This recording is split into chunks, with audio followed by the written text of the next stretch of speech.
Honourable members, the prayer. Lord, the God of righteousness and truth, grant to her Queen and to her government, to members of the Legislative Assembly, and to all in positions of responsibility, the guidance of your Spirit.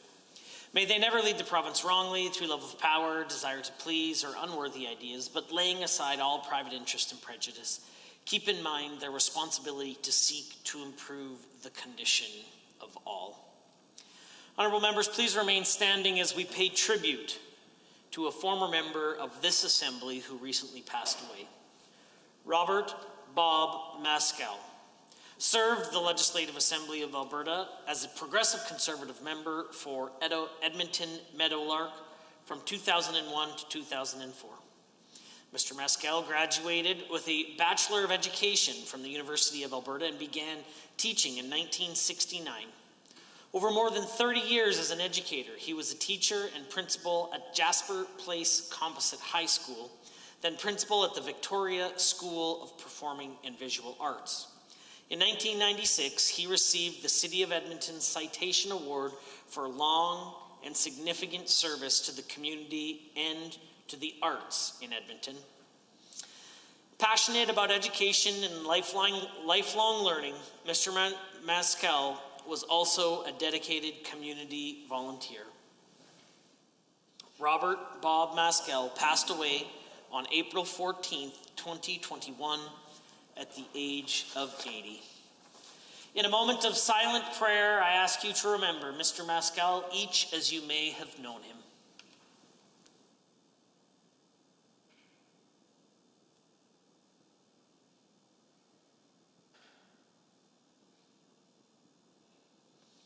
Rest eternal, grant unto him, O Lord, and let light perpetual shine upon him. Amen.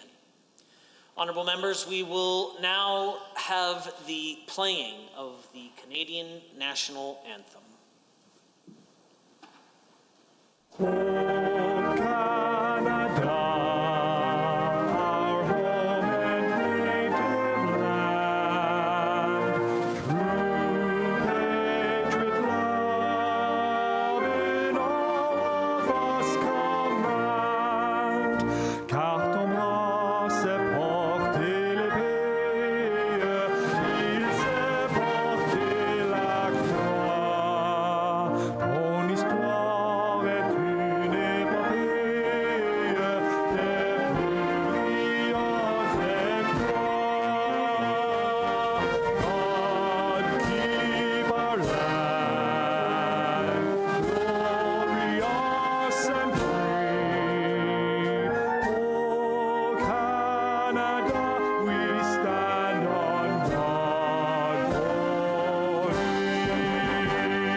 Please be seated.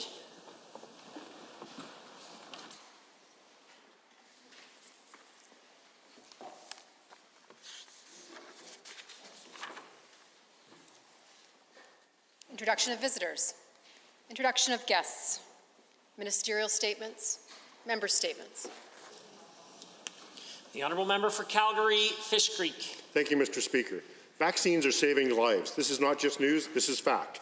People across the globe have witnessed the positive impact of vaccines, and our government is working diligently to make them widely available to Albertans. Beginning tomorrow, Tuesday, April 20th, Alberta Health Services and hundreds of participating pharmacies will begin booking appointments for AstraZeneca vaccination for Albertans born in 1981 or earlier.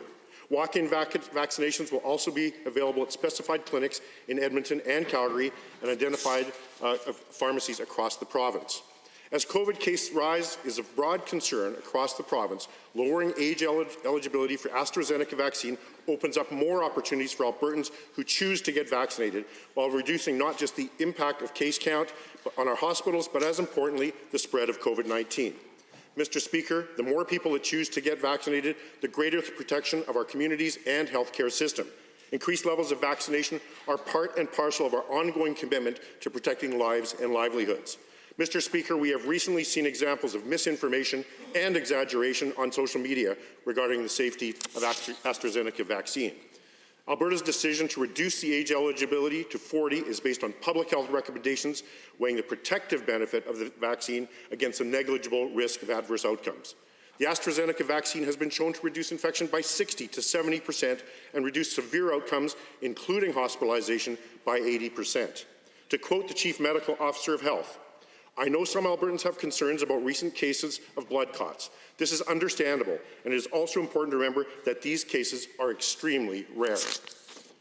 Let me reiterate that Alberta's government is responding to the COVID-19 pandemic by focusing on protecting lives and livelihoods with targeted measures to bend the curve and protect Albertans and our healthcare system. Mr. Speaker, I cannot encourage eligible Albertans enough, particularly those 40 and older, to strongly consider signing up now to get their very own life-saving jab as soon as possible. Thank you. The honourable member for Edmonton South. Why are you saying these things when you don't know? That's not me asking, Mr. Speaker, but rather Athabasca Mayor Colleen Powell. The Premier twice told Albertans about a deadly birthday party that happened in Athabasca and used that to offset blame for failing to keep students safe at Edwin Parr School, which has more than 100 confirmed COVID-19 cases. The Premier claimed the birthday party had a, quote, 100% attack rate of COVID-19. But Alberta Health has since informed media that no such super spreader event ever occurred. That's right, Mr. Speaker, the Premier made it up. We are in a global health crisis unlike anything we've ever seen. We need real and effective leadership, not the weak offering we're getting from the Premier. He's failed to support schools, small businesses, essential workers, you name it. In fact, it gets worse as he continued to fight with doctors during the first and second waves of COVID-19. And he still has plans to fire 11,000 frontline workers when this pandemic is all over and done. What's more is the Premier can't even be honest with Albertans. He has repeatedly downplayed the dangers of COVID-19 at every opportunity.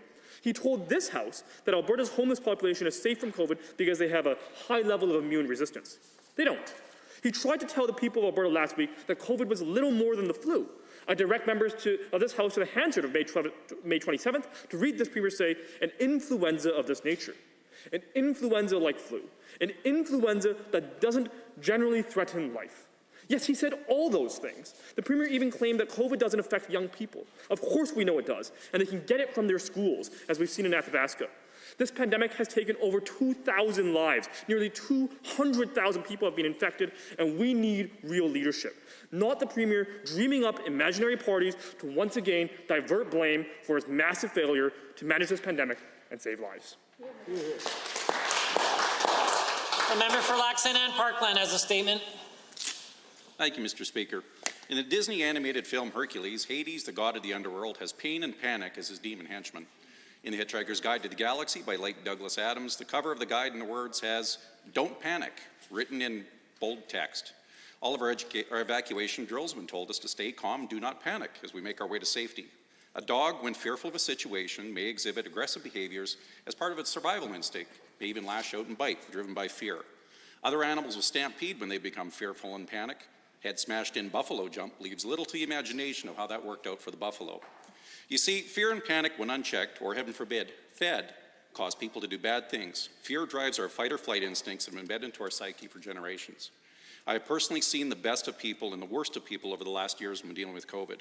Driving in Edmonton, most recently I saw a person walking down the sidewalk wearing a grinding shield, safety glasses, double masked, not a person to be seen for blocks around while she was carrying a six-pack of sodas.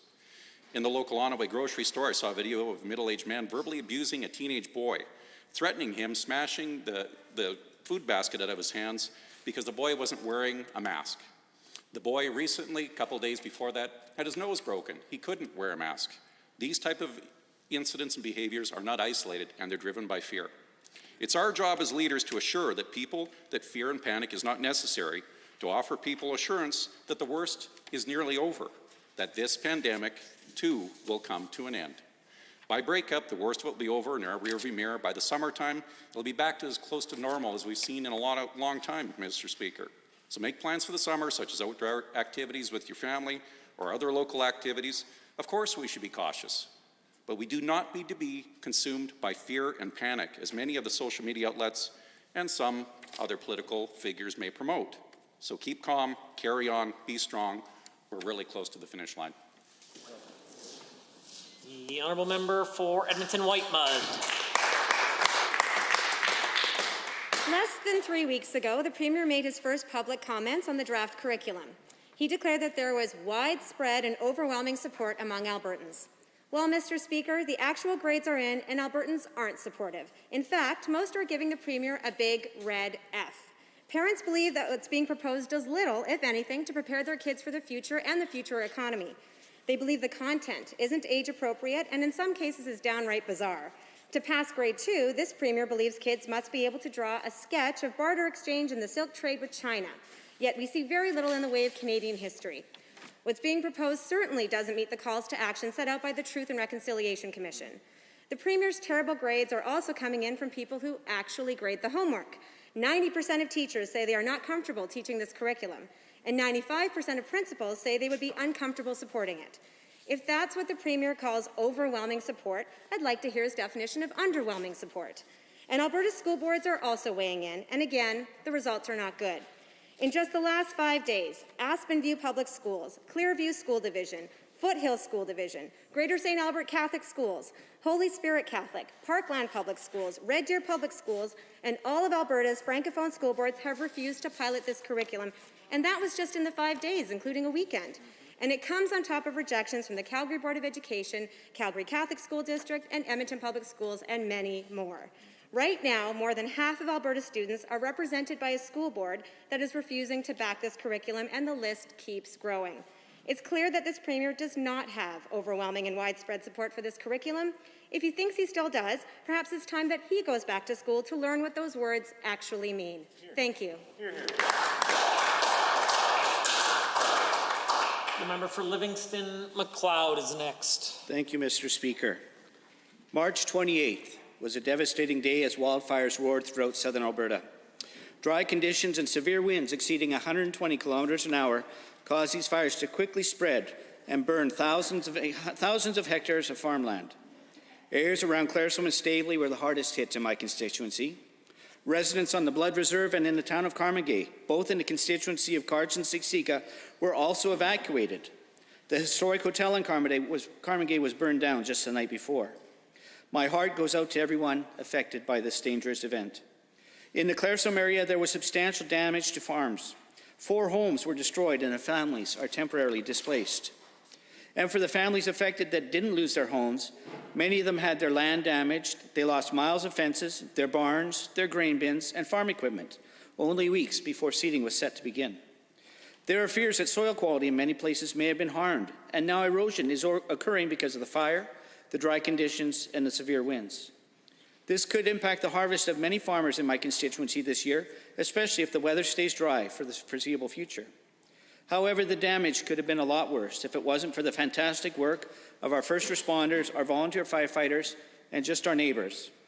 I would like to personally give my thanks to the MD of Willow Creek and the Claresholm Fire Departments, the RCMP and other first responders that quickly came to our aid, from Foothills County, the County of Vulcan, the County of Lethbridge, Alberta Forestry, and Alberta Health Services. I would also like to give a big thank you to the Hutterite colonies in the area for their quick response and assistance as they provide water trucks and other equipment. And there are countless stories of neighbors getting into their tractors and selflessly assisting farms that were on the path of the fire by creating fire barriers, protecting their neighbors' homes and their other buildings. Mr. Speaker, communities in rural Alberta stick together during the tough times, and I saw that firsthand during these recent wildfires. This is what Albertans do. The honourable member for Edmonton Highlands Norwood. I stand here today from a position of privilege. I don't know what it's like to have to go to work every day in an overcrowded hospital, a hard job at the best of times, but unimaginable in the midst of a pandemic. I don't know what it's like to be a single mom trying to choose between going back to work or staying home to be with her kids who've just been sent home for online learning. I don't know what it's like to be teaching in a pandemic, facing a government that denigrates your profession regularly and refuses to acknowledge you as essential frontline workers. I don't know what it's like for so many of you, for so many Albertans. I cannot possibly imagine what you're going through, but I can listen and I can empathize and I can fight as hard as I can so that your voice is heard here in this legislature. We are elected here for this very reason, and I take the stories that people share with me, that they entrust with me, very seriously. And that's why it kills me when I hear the disdain with which this government addresses the very people we represent. How this premier will dismiss anyone who disagrees with him as radicals, socialists, special interests, and more. Yes, special interests. That's how he characterized parents wanting their kids' schools to be safe. Disgusting. And for a government that gave away billions to its already wealthy special insider friends, that's awfully rich. When will this government realize that all the people they call special interests are really just, in fact, Albertans? Look, we spend a lot of time talking to Albertans, listening to Albertans, and let me tell you, these special interests are telling us that they want hope, they want a positive vision, and they want a government that respects them and is focused on moving our province forward. But they're getting none of that. And while this premier may mock you and his government dismiss you, I promise you, we won't. We'll keep fighting for you, your family, your community, and all the special interests that matter most. The honourable member for Lacombe-Panoka. Thank you, Mr. Speaker. The Alberta Ag Plastic Recycle It program is a 3-year pilot project that helps farmers recycle used grain bags and twine. The program has been a collaborative effort led by over 20 organizations as part of the multi-stakeholder Agricultural Plastic Recycling Group, or APRG, financially administered by Alberta Beef Producers and operated by Clean Farms. There are 31 collection sites currently across the province. In the pilot's first 15 months, over 1,000 tons of grain bags and twine have been collected for recycling, diverting this material from landfill disposal or burning. The pilot fostered the start of a new grain bag recycling facility in Bashaw, Polyag Recycling, creating local jobs processing plastic back into feedstock pellets for remanufacturing. APRG members are advocating for responsible management of agricultural plastics and the permanent implementation of the program. Saskatchewan has had a grain bag program for 3 years. Manitoba is moving towards a program. Saskatchewan's approach has increased the cost of a grain bag by 5 to 7%, but has provided a reliable recycling market and shifted the burden of managing plastics away from municipalities. APRG continues to work with Alberta Environment and Parks and Alberta Agriculture on a permanent solution while asking for implementation of an extended producer responsibility program for ag plastics.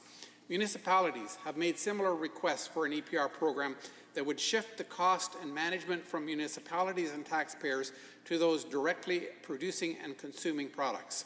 To address this, Alberta Environment and Parks has opened a public engagement on implementing an EPR system in our province.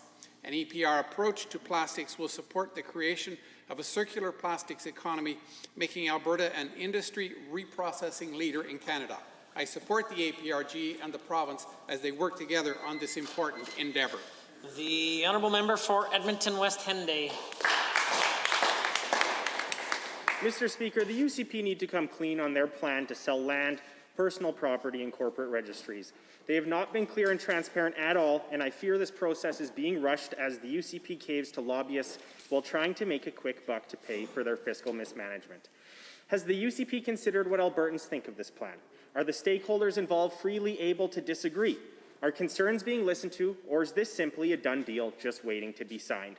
I fear that the sale of registries will drastically decrease the quality of services while increasing costs, and I worry that some communities will lose these services completely.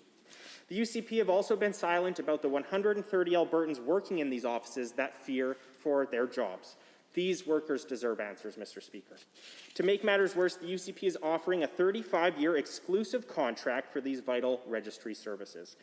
Registries are one of the few things in government that generate revenue. In fact, they provide about $124 million in revenue per year. So this begs the question of what the UCP's true intent is with selling off these offices. Do they think that these services will be cheaper if it's done by a private industry? Are there concerns or corners that can be cut? Or is the government hoping that these fees increase drastically to help put more money in the pockets of UCP insiders? We've already seen in other provinces that privatizing these services leads to increased costs for residents while quality goes down. The UCP clearly does not care about the pocketbooks of Albertans. They have already allowed insurance premiums and utility rates to skyrocket and have brought in additional fees for camping and 911 services. I cannot make sense of why a government would want to do this, but But unfortunately, time and time again, the UCP have proven that the interests of Albertans is not their primary focus. They would rather listen to insider lobbyists than concerned Albertans who do not want to see their government sold to the highest bidder. Thank you. Honourable members will be well aware of the long-standing tradition that allows members to make member statements uninterrupted. Honourable members, the time is 1:50 and it is oral question period, and the Leader of Her Majesty's loyal opposition has the call. Mr. Speaker, Alberta is in the grips of a third wave and they need to be able to trust their Premier. But let's look back at the second wave. New documents show AHS developed early warning triggers when cases started to rise in the fall. These triggers were defined as the point at which even if public health orders were introduced that day, the ICU would still be overwhelmed. The worst case scenario trigger was 500 cases a day, which Alberta reached on October 30th, but the Premier went missing doing nothing for weeks. Why did the Premier ignore his own triggers for more than a month, putting Albertans at risk? The Honourable, the Premier. Mr. Speaker, we did no such thing. We were very clear after the release of 6-month modelling back in April of last year, which proved to be spectacularly wrong, like it has in every jurisdiction, that there was no public utility in developing and releasing long-term models, but that we had developed an early warning system basically 14 days out. We've been transparent about what those numbers are in the current third spike of COVID-19, which is why we implore Albertans carefully to follow the public health guidelines so that we can flatten the curve and get to the protection that we need through the vaccines. The Leader of the Opposition. Well, unfortunately, Mr. Speaker, that's not quite true. These documents are very clear. They say that once we hit a daily case count of more than 500, the healthcare system is overwhelmed. We reached that on October 30th. Instead of taking action, the Premier sat on his hands, refusing to do what was necessary for another 6 weeks. This decision to knowingly push the health system capacity hurt tens of thousands of Albertans, especially the at least 15,000 Albertans who had their surgeries cancelled. Will this Premier apologize to these Albertans? The Honourable, the Premier. Mr. Speaker, the Leader of the Opposition, as is her habit, is just completely fabricating false information. Never have we suggested that 500 daily cases will overwhelm the healthcare system, Mr. Speaker. In fact, we have a healthcare system with 8,300 beds. We have the capacity in our acute care system to manage at least 1,800 COVID patients and at least 425 in ICU, but we don't want to move ourselves into a situation where that's necessary, Mr. Speaker, which is why we call on Albertans to follow the public health measures. The Leader of the Opposition. The trigger was 500 cases per day as per the AHS recommendations. Now, by the time the Premier took action, he ignored these recommendations. Daily case numbers were more than 1,700.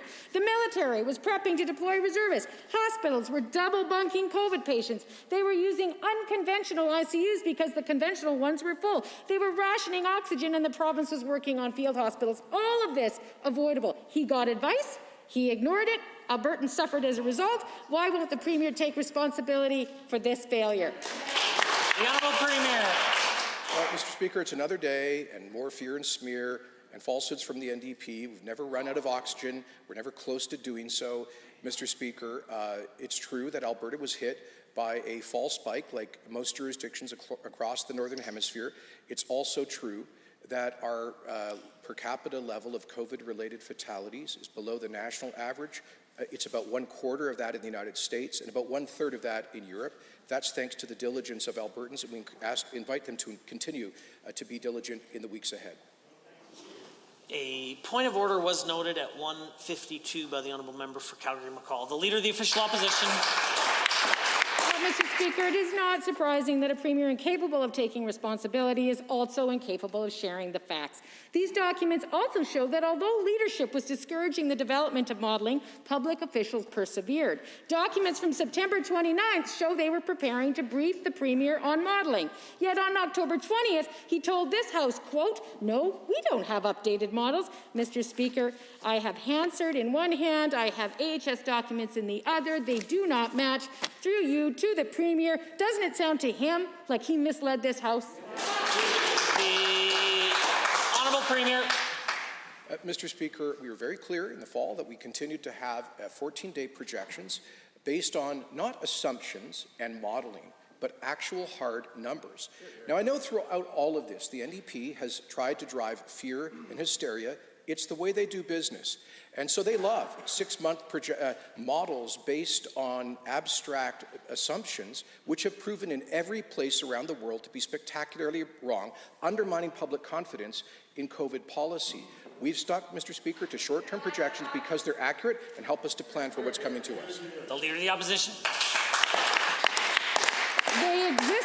The Premier told this House they did not, and he hid them. This entire thing calls into question his ability to tell the truth when asked. We saw a perfect example of this last week. When asked by media about an alarming outbreak in an Athabasca school, the Premier tried to blame it on a child's birthday party in which there was a, quote, 100% attack rate. Except, Mr. Speaker, no one in Athabasca knows what he's talking about, and neither does AHS. Why does this Premier struggle so hard to say things that are true? The Leader of the Opposition or Premier. Well, Mr. Speaker, that was information I was briefed on by senior public health officials. Is the Leader of the Opposition calling into question their competency and veracity? I hope not, Mr. Speaker. We have continued, Mr. Speaker, to protect lives and livelihoods. But unlike the NDP, we treat public health restrictions as a last and limited resort because they have their own damage on health, including mental and emotional health. And so, Mr. Speaker, that's why Alberta has been trying to take a balanced approach to protect our healthcare system, minimize deaths, but also minimize the impact on society of public health restrictions. The Leader of the Opposition. To be clear, I'm calling into question this Premier's honesty. He often exaggerates or says things in public that are later contradicted by other people or by documentation. Whether it's the Venezuelan business owner who never approached him and never cried, whether it's the deficit number he got wrong, whether he called COVID the flu, he is losing public trust every day in an emergency when trust matters the most. The only antidote is to release Dr. Hinshaw's recommendations and release the modeling he claims doesn't exist, but documents show do. Why won't he do that? The Honourable, the Premier. Mr. Speaker, there is no modeling. There are short-term projections about which we are very transparent. I've never said that this is the flu. I invite the member opposite to read the Public Health Act, which refers to the current crisis as an influenza pandemic. That's the formal legal expression. We will be modifying that, of course, in amendments to the Public Health Act that are currently before the Assembly. Mr. Speaker, what Albertans don't want is the kind of hysterical fear being driven daily by the NDP. Honourable Member for Edmonton City Centre. Well, thank you, Mr. Speaker. The Leader of the Opposition just gave the Premier multiple opportunities to come clean with Albertans and tell the truth. I wish he had taken even one. We have AHS documents that show that this Premier had access to modeling or forecasts or whatever he wants to call them. He had set early warning triggers, and all through the second wave, he deliberately chose not to release them, and he deliberately chose not to act. Yeah. Albertans should be furious. So to the Premier, we're in a third wave today. Will this Premier make a different choice and share these models with Albertans, yes or no? The Honourable the Premier. Mr. Speaker, there are no models to share. There are short-term projections. Was very explicit. In fact, I included slides at 2 of my recent news conferences, which incorporate those projections that are not based on abstract assumptions, but real hard numbers. And that's why I said that we expect to hit an average weekly case count of 2,000 daily new cases of 2,000 by the end of this month. And we are concerned that we could hit a total active case count of 20,000 by the end of this month, which is why we brought in additional public health measures, which we implore Albertans to follow. The Honourable Member for Edmonton City Centre. Mr. Speaker, the documents are clear. There is modeling. What there isn't is full honesty from this Premier. Alberta reported more than 1,500 new cases of COVID-19 yesterday. This third wave is now approaching the height of the second wave, where we were in December when this Premier failed Albertans. There's nearly 18,000 active cases today. More dangerous and highly transmissible variant cases continue to surge. They're now the dominant strains of virus in Alberta, over half of all our active cases. Mr. Speaker, Albertans deserve to know where this is headed. Where are the models, and why does this Premier refuse to be honest with Albertans?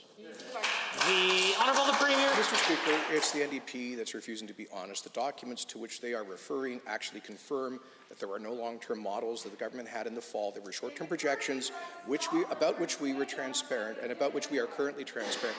Mr. Speaker, I would point out to the Leader of the NDP, that's not even heckling. That's just like immature mumbling, Mr. Speaker. I invite her to rise to the decorum of this place and to the civility that Albertans expect in this place, Mr. Speaker. Honourable Member for Edmonton City Centre.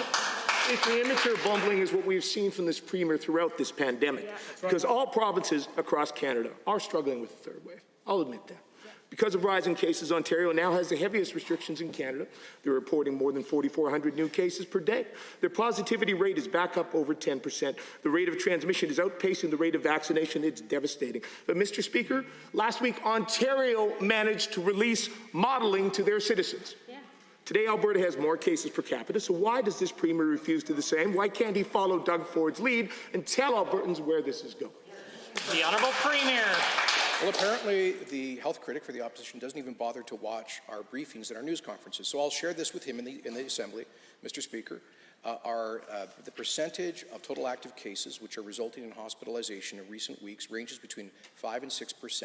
That means on 20,000 active cases, which we expect to hit on by the end of this month, that would imply approximately 1,000 to 1,100 people in hospital, which is deeply concerning. 1.2% of total active cases roughly are resulting in ICU admissions, and that too is very troubling, which is why we implore Albertans to follow the public health guidelines. The order, the Honourable Member for Edmonton Glenora.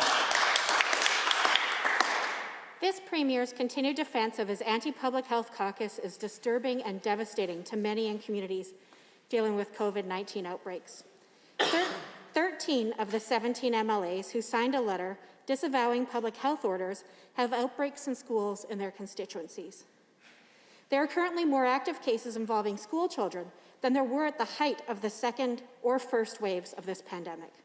Will the Premier now admit that these MLAs would rather play politics with public health orders than take care of their constituents?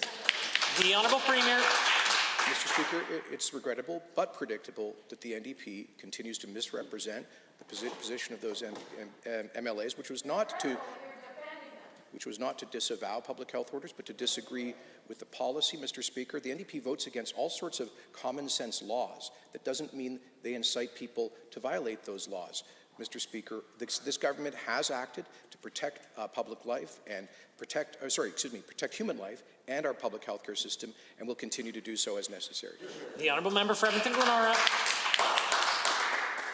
Calgary Public and Catholic moved nearly 80,000 students online last Wednesday. Fort McMurray Public and Catholic and some schools in Oak Island have also been forced to follow suit. Despite all of this, the COVID-19 denying caucus in the UCP is still pushing this Premier for fewer measures in the variant-driven third wave. And we have a Premier making up a child's birthday party to shed his own responsibility. Will the current Premier, tell students, staff, and families who feel abandoned by their UCP MLAs why he refuses to kick them out of caucus?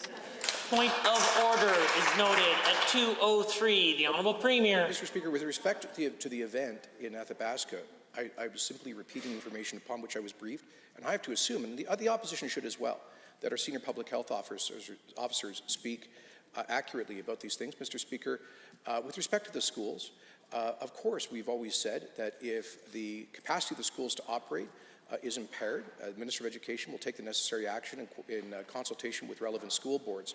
But I would point out that all of the schools would have been shut since last spring, permanently if the NDP was in office. Thank goodness they couldn't do that.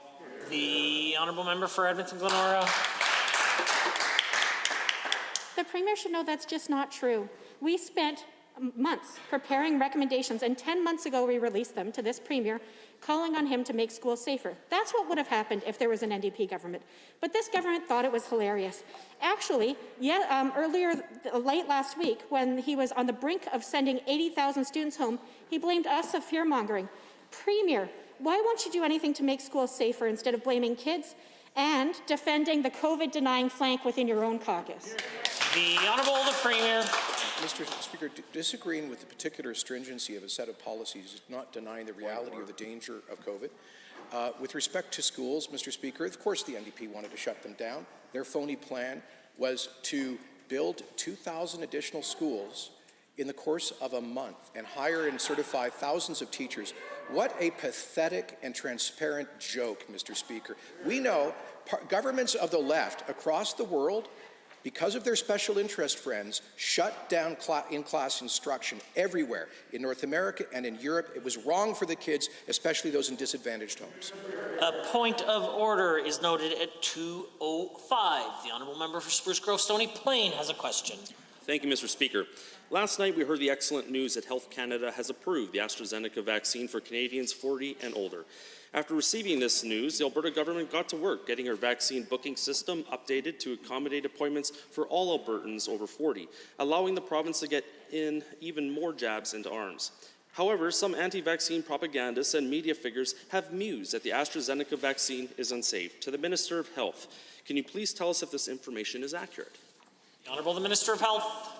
Well, thank you, Mr. Speaker. And as Dr. Hinshaw and other MOHs across Canada have said, the AstraZeneca vaccine is a good choice for people who are at risk of a severe outcome as a result of COVID-19. And while the adverse reaction reported on Saturday is unfortunate, it doesn't change the risk assessment for Albertans.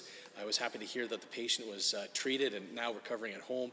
It's important for us to remember that this blood clot disorder is extremely rare globally. And I think with only one case in 100,000 to 250,000 vaccine. In contrast, those over 55 have a 1 in 200 chance of dying. The honourable member for Spruce Grove Stony Plain. Thank you, Mr. Speaker, and thank you to the Minister.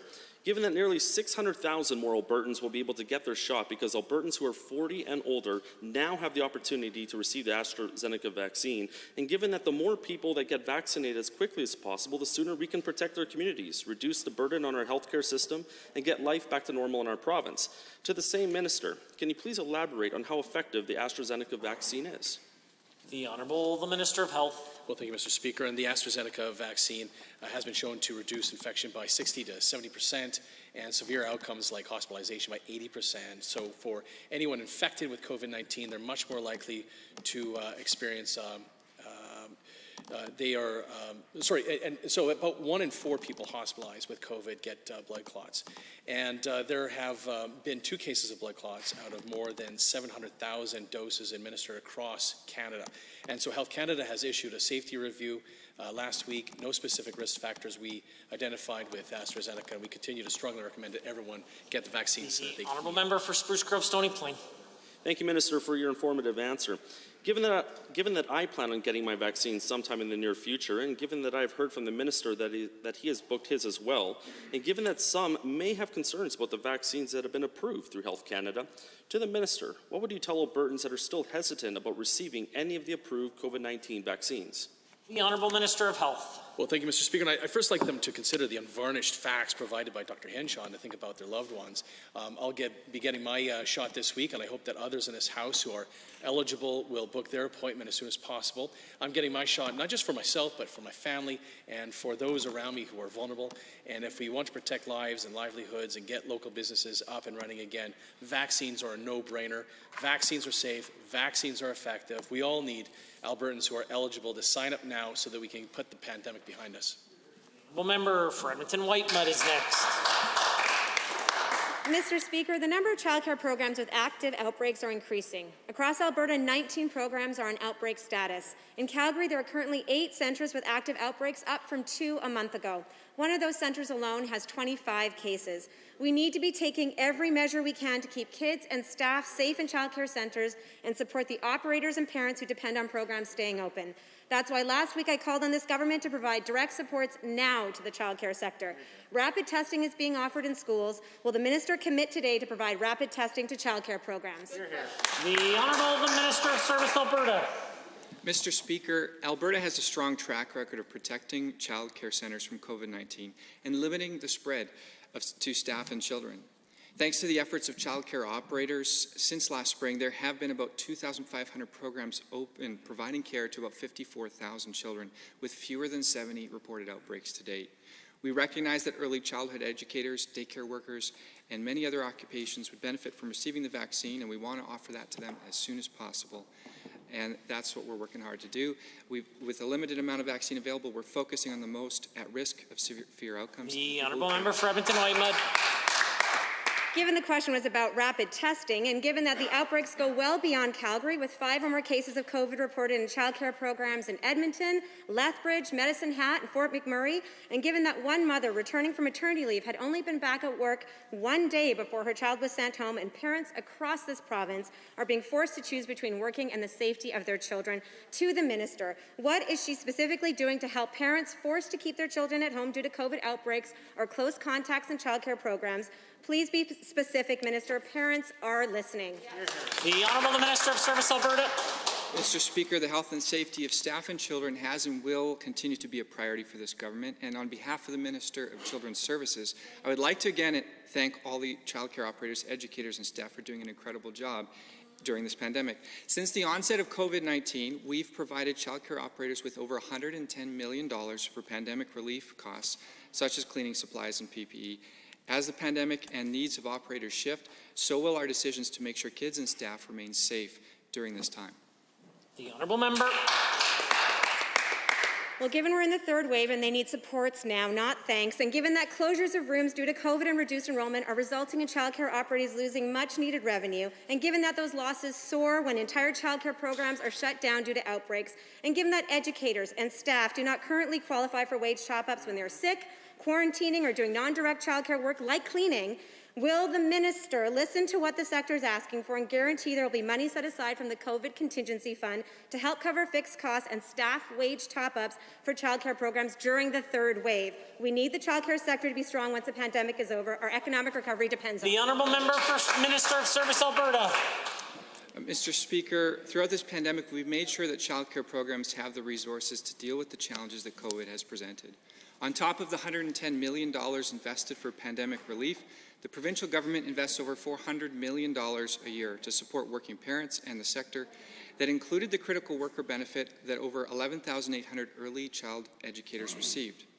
There are also other supports in place like the Canada Recovery Benefit that provides $500 per week for workers who stopped working or have had their income reduced by at least 50% due to COVID. The honourable member for Edmonton Riverview. Last Friday at the AUMA Spring Caucus, the Mayor of Edmonton, Don Iveson, repeated his request for $6 million from the province to serve the most vulnerable in the city. This funding is essential and crucial as it can leverage greater support from the federal government. Yet the UCP continues to ignore this call. To the Minister of Social Services, why is the government dithering and leaving the most vulnerable behind? The city has a modest request. Why doesn't this government care enough to fulfill it? The Honourable Minister of Service, Alberta. Mr. Speaker, we recognize that permanent supportive housing plays a critical role in helping people with complex needs to access permanent housing solutions. And that is why Budget 2021 maintains funding for existing homeless supports throughout community and social services. This includes almost $28.8 million for Homeward Trust Edmonton to provide a variety of supports, including permanent supportive housing, intensive case management, and rapid rehousing and outreach supports. Member for Edmonton Riverview. Given that the Mayor rightfully articulated that funding for supportive housing will save costs in health and justice, and also said he was at a bit of a loss as to why the UCP are ignoring calls to fund supportive housing, and given that the UCP gives $30 million a year to a failed war room, I hope all members agree that during these difficult economic times that the most vulnerable should be protected. Will the Minister of Seniors and Housing commit today to providing $6 million to fund the supportive housing initiative? The Honourable Minister of Seniors and Housing. Thank you, Mr. Speaker.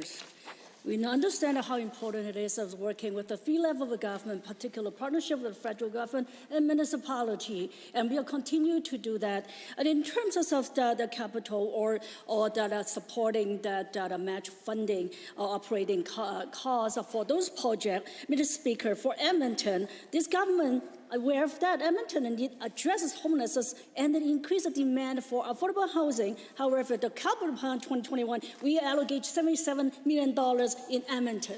The Honourable Member for Edmonton Riverview.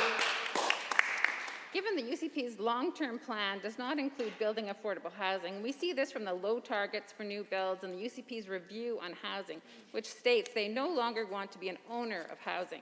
And given that this review indicates the UCP are planning to sell public housing, to the Minister of Seniors and Housing, can you confirm that you are planning to sell public housing to the private sector? And if yes, how will you ensure Albertans have the housing that they need? The Honourable Minister of Seniors and Housing. Mr. Speaker, this doesn't puzzle me. I don't understand why the private member continue to say that we are privatized or things like that. We have been, let me make it clear. We are working in partnership with all the nonprofit organizations, the private sector, to build a stronger community for the Albertans. We will continue to do that. And after they accept 19 recommendations for that affordable housing panel, we are proud to accept 19 recommendations working a strategy and address the demand from the Albertans. Thank you. The Honourable Member for McMurray-Wood Buffalo. Thank you, Mr. Speaker. The Minister of Education is receiving criticism from the ATA executive, who in my 6 years in office have demonstrated time and time again to be a partisan group, as is being currently demonstrated during the Minister's curriculum consultations. The biggest complaints I get are that the curriculum is not age appropriate to the students, and by my estimation, not enough activism and social justice being taught in social studies. To the Minister of Education, do these complaints have any merit? The Honourable Minister of Education. Thank you, Mr. Speaker, and to the member for the question. The new social studies curriculum will move to focus on people in relation to each other and the world. In an age-appropriate way, students will learn about history, geography, civics, and economics to ensure that they have a rich and well-rounded knowledge about the events, peoples, and developments and ideas that have shaped Alberta, Canada, and the world. By studying connections between people, places, and environments, students develop understanding and appreciation for different viewpoints and for different experiences. The Honourable Member for Fort McMurray-Wood Buffalo. Mr. Speaker, it's interesting that the ATA executive expressed concerns about age-appropriate material and concepts, yet it is given that the concept of discovery math has contributed greatly to the generation of Albertans who do not understand math proficiently, as is reflected in Alberta's international rankings. Will this government's proposed math curriculum get Alberta back to the top, ensure our children will learn arithmetic, or will the next generations of Albertans continue to demonstrate numerical literacy if the ATA executive have their way? The Honourable Minister of Education. Thank you, Mr. Speaker. In a recent International Trends in Mathematics and Science Studies, the TIMSS assessment, our grade 4 students dropped from 16th place to 39th place in the world in math. This decline in performance is unacceptable, and our students deserve better. After years of declining student academic performance in math, the new curriculum will renew the importance of teaching foundational knowledge across all subjects to better prepare our students for success. By learning to think fluently about numbers, equations, and others, students will gain essential knowledge for everyday tasks. The Honourable Member for Fort McMurray-Wood Buffalo. Mr. Speaker, it is given that financial literacy is so important, as epitomized by our federal Liberal government, who have undemocratically spent like typical socialists who continue to demonstrate that they don't understand basic finance. Is there any hope for Albertans to learn and better understand money, budgeting, and fiscal responsibility in order to better prepare them for life ahead with this curriculum? Or will Alberta take the advice of the ATA executive, who state that this curriculum will not serve Albertans well? The Honourable Minister. Thank you for this important question. As a parent and a grandparent, I know how important it is for our children to have the knowledge and the skills that they need to succeed in this world. That is why, for the first time, students in kindergarten to grade 6 will be learning about financial literacy. Having even a basic understanding of what money is and how it works will help better serve our students for the future. These are important lessons that can be taught and learned from a young age, and we owe it to our students to give them a comprehensive understanding of real-world problems. More importantly, give them the tools to face them. The Honourable Member for Edmonton Highlands Norwood. Today, more than 90,000 Alberta students in Calgary, Fort McMurray, and Sherwood Park have been forced to learn from home yet again. We know that the school shutdown could have been avoided with proper planning and actual funding from this government. We also know that this shutdown will impact women disproportionately, as they are more likely to be the ones that have to stay home with their kids. To the minister, be specific. How is this government actually helping parents with the chaos created by your government's failure to keep schools safe? The Minister of Education. Thank you, Mr. Speaker, and thank you for the important question. The safety and security of our students and our staff has always, always, always, and will always be our number one priority. The fact that we have 99.6% of students and staff in schools today learning in a healthy, safe environment is a credit to the work that was done to ensure that we had a solid plan. Hear, hear. Edmonton Highlands, Norwood. Given that rather than taking action to support student learning from home, the Premier has taken to insulting concerned teachers and parents, deeming them special interests. And we're being accused of standing up for those special interests. So yes, Premier, guilty as charged, which is pretty rich coming from a Premier who has given in to special interest pressure from car insurance lobbyists, corporate CEOs, the list goes on. To the Premier, why do those wealthy special interest groups get a seat at your table while parents and teachers get nothing but a whole lot of disrespect? The Honourable Minister. Mr. Speaker, I don't even know what to respond to that because I do not see any validity to anything that was just said. In fact, we have been working diligently with parents, with education partners, with all of our education community to ensure that students and staff remain safe. And in fact, the decisions to go to online learning was done because there was a chronic substitute teacher shortage, as well as a number of students that were needing to quarantine. Again, our students and our staff are safe in our schools. Hear, hear. The Honourable Member. Given that we've got a plan to address those very issues, and we've called for the introduction of a $73 million Learn From Home fund to help families in chaos, and given that we made that call before the onset of this massive third wave, so likely the funding need is even greater now, with whole school boards shutting down, including 2 of the 3 largest in the province. Yet this Premier continues to insult and mock those who are telling the truth about his failed school reentry plan. Check Hansard, those are his words. So to the Premier, please explain to Alberta families why you continue to demean them for asking for help to teach their kids in unimaginable circumstances. The Honourable Minister of Education. Mr. Speaker, again, I would like to remind the member opposite that 99.6% of students and staff are in schools right now, and COVID is not affecting their learning. That being said, the fact that we have had to go to online on occasion for some school divisions at their request because they were experiencing operational shortages and staffing issues, of course, that is part of our plan. We have always been receptive and responsive to the needs of the community, the needs of the educational community, and to the needs of parents. The Honourable Member for Calgary-McCall. Thank you, Mr. Speaker. The first members of Alberta Anti-Racism Advisory Council submitted their final report and recommendation to the government on January 10th. We know this because we received a copy. Since then, the members on the council have been replaced and the government has sat on its hands, seemingly refusing to make the recommendation public because they came from NDP appointees. To the Premier, why don't you release the recommendation from the council so the public can assess them? Fighting racism should not be a partisan matter. The Honourable the Minister of Justice and Solicitor General. Thank you, Mr. Speaker. Mr. Speaker, I do want to thank the members of the Anti-Racism Advisory Panel for their recommendations. And government is looking at those recommendations. And I know that the fantastic Minister of Culture, Multiculturalism and Studies of Women are carefully reviewing those recommendations. And I believe that she is in the process of taking steps to implement those recommendations.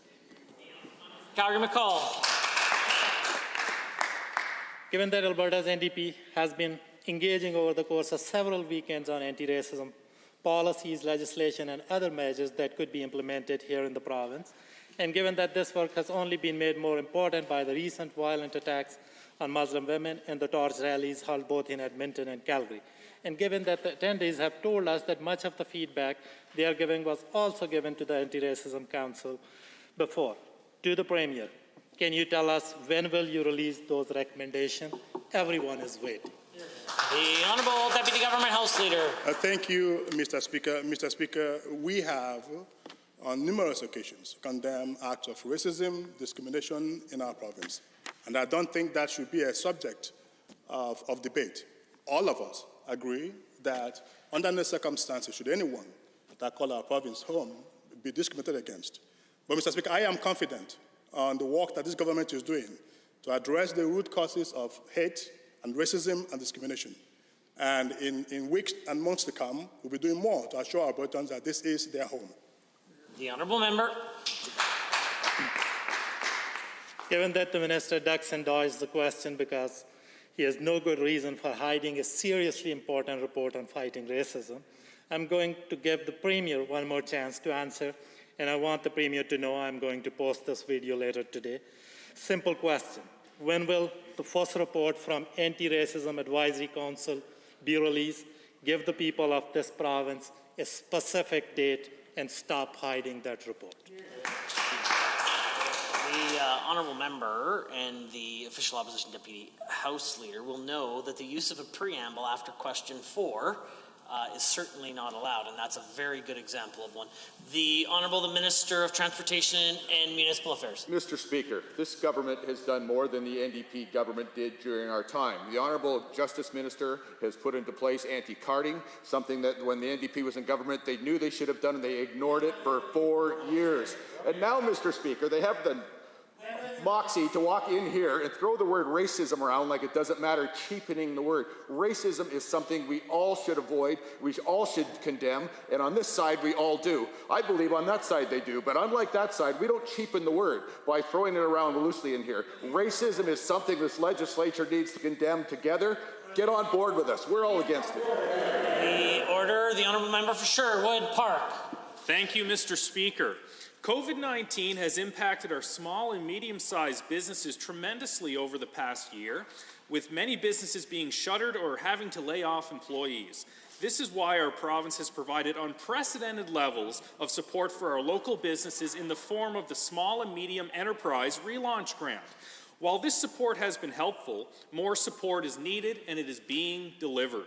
To the Minister of Jobs, Economy and Innovation, how does the government anticipate the expansion of the SMERG grant will impact our local businesses? The Honourable the Minister of Jobs, the Economy and Innovation. Thank you, Mr. Speaker, and thank you to that member for the question. The Small and Medium Enterprise Relaunch Grant is designed to help small businesses get through to the other side of this pandemic. It's in addition to numerous federal supports that are there for rent support, wage supports, Mr. Speaker, and this money goes to businesses. So we've expanded it by up to another $10,000, so that's up to $30,000 of support all in, Mr. Speaker, for small businesses to use as they see fit to help them get through to the other side of this pandemic. And a big thank you to all those small businesses out there that have helped all of us stay healthy throughout this pandemic. Member for Sherwood Park. Thank you, Mr. Speaker, and thank you to the Minister for the answer. Given that between June 2020 and March 31st, 2021, more than 97,000 businesses requested over $600 million in funding, and given that this money has undoubtedly served as a life preserver in these challenging times, and further given that many businesses will want to know how to apply and who will qualify, to the same minister, can the minister inform this House who will qualify for this third phase of the grant and how to apply for this assistance? The Honourable Minister of Jobs, the Economy and Innovation. Thank you, Mr. Speaker, and thank you for that question. To be eligible for this, your revenue would have to drop by 30% due to a health order that's been put in place. And again, to apply for this application, to apply for the relaunch grant, just Google 3 words, Biz, B-I-Z, Connect, and Alberta, and that'll take you to the online portal. It's going to open up this week for the next round of applications, so stay tuned. We'll make sure we provide notice for when it goes live. We're anticipating this week is when that's going to happen, and we're expecting over 50,000 small businesses across Alberta will qualify for this. We encourage them to participate in this program, and we thank them again for everything that they've done. The Honourable Member. Thank you, Mr. Speaker, and again, thank you to the Minister. This is really exciting news. Given that while this grant is extremely helpful and has helped keep our small and medium-sized businesses afloat during the pandemic, and given that the future for many is still uncertain, and further given that the end of the pandemic appears to be in sight, to the same Minister, does the government anticipate that this will be the final wave of the SMERG grant, considering that the vaccine may allow us to open our businesses in a more permanent fashion in the near future? Minister. Thank you, Mr. Speaker, and thank you to the member for that question. Again, we're going to continue to be there to support small businesses throughout this pandemic. We're hopeful that with vaccines here now, with a steady supply coming into Canada, that we'll be able to put this behind us by the summer months. But again, we have to encourage every Albertan, take that vaccine when it's eligible for you. For everybody that's there that is eligible now for the AstraZeneca vaccine, we encourage you, go out there and get that vaccine. It goes through all the rigor and the process, Mr. Speaker. That's how we get this behind us. That's how we get reopened as a society. That's how we get our small businesses back on their feet. Member for Edmonton Castledown.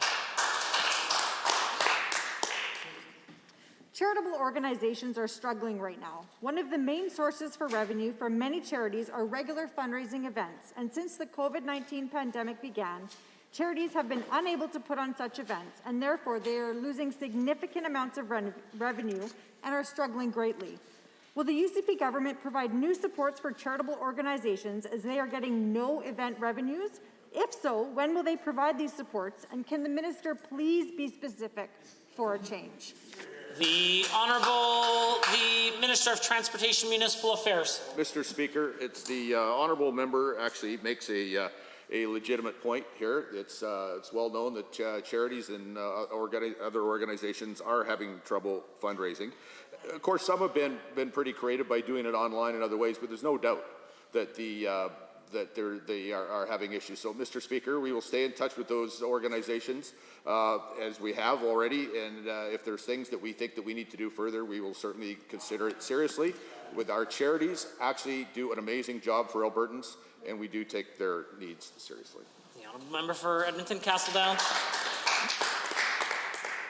Given that in 2018, almost 20,000 charitable organizations raised $347 million through gaming, 70% of which was from casinos, and given that during the pandemic, charities in Edmonton are losing an average of $39,000 per year, those in Calgary are losing $42,000, and those in Fort McMurray are losing $32,000 per year.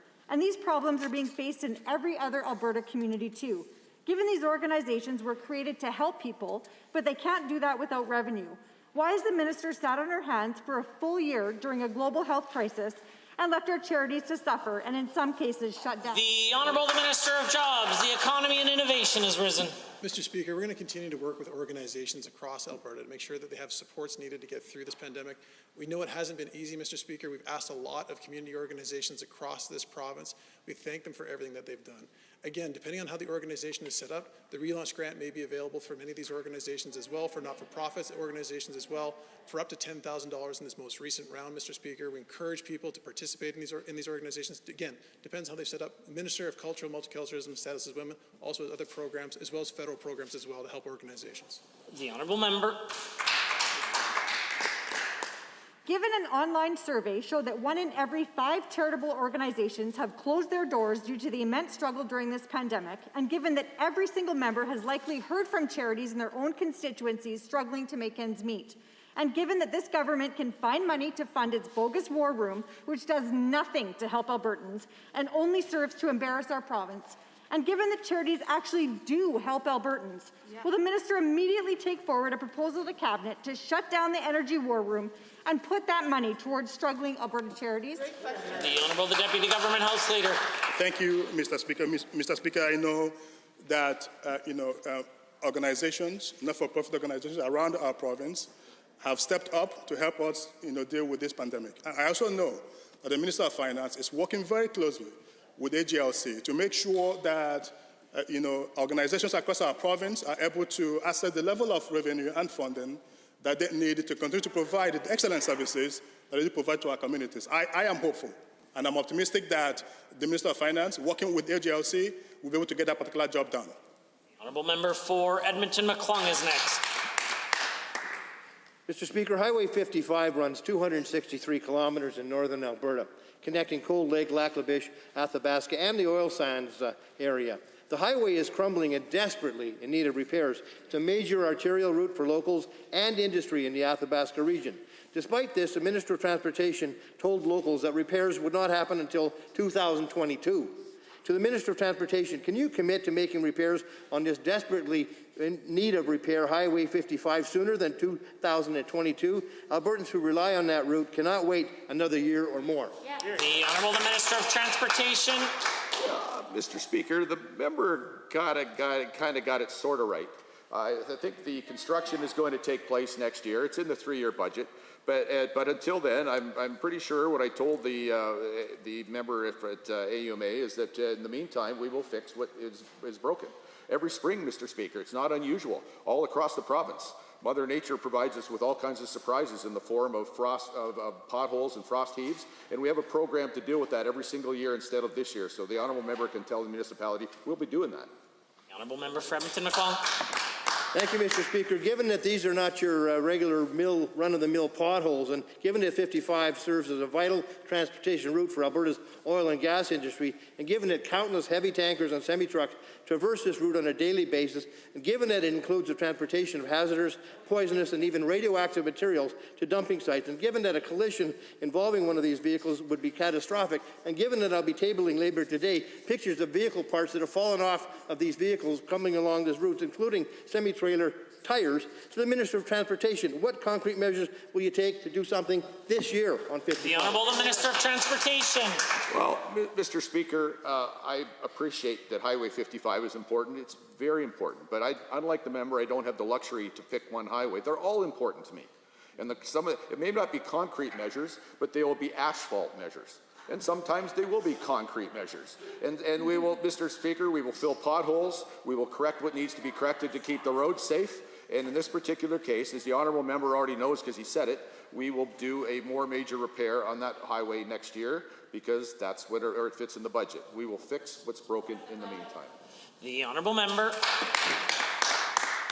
Thank you, Mr. Speaker. Given that nearly 2,000 Athabasca area residents have signed a petition calling for this government to fix Highway 55 now, and given that I will table this petition later this week, and given that Highway 55 runs through 3 constituencies held by UCP MLAs, and given that, in the words of the petition organizer, Highway 55 is a safety issue, not a political issue, to the Minister of Transportation, will you commit here and now to working with the locals, industry, and your own colleagues to make Highway 55 safer this year? It's time for the Minister of Transportation to get things moving rather than being a speed bump.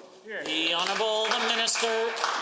Mr. Speaker, I work with the municipalities all the time, and members of our side of the House are incredibly aggressive with me to get potholes filled and roads repaired, and it's important, Mr. Speaker, and we take it seriously.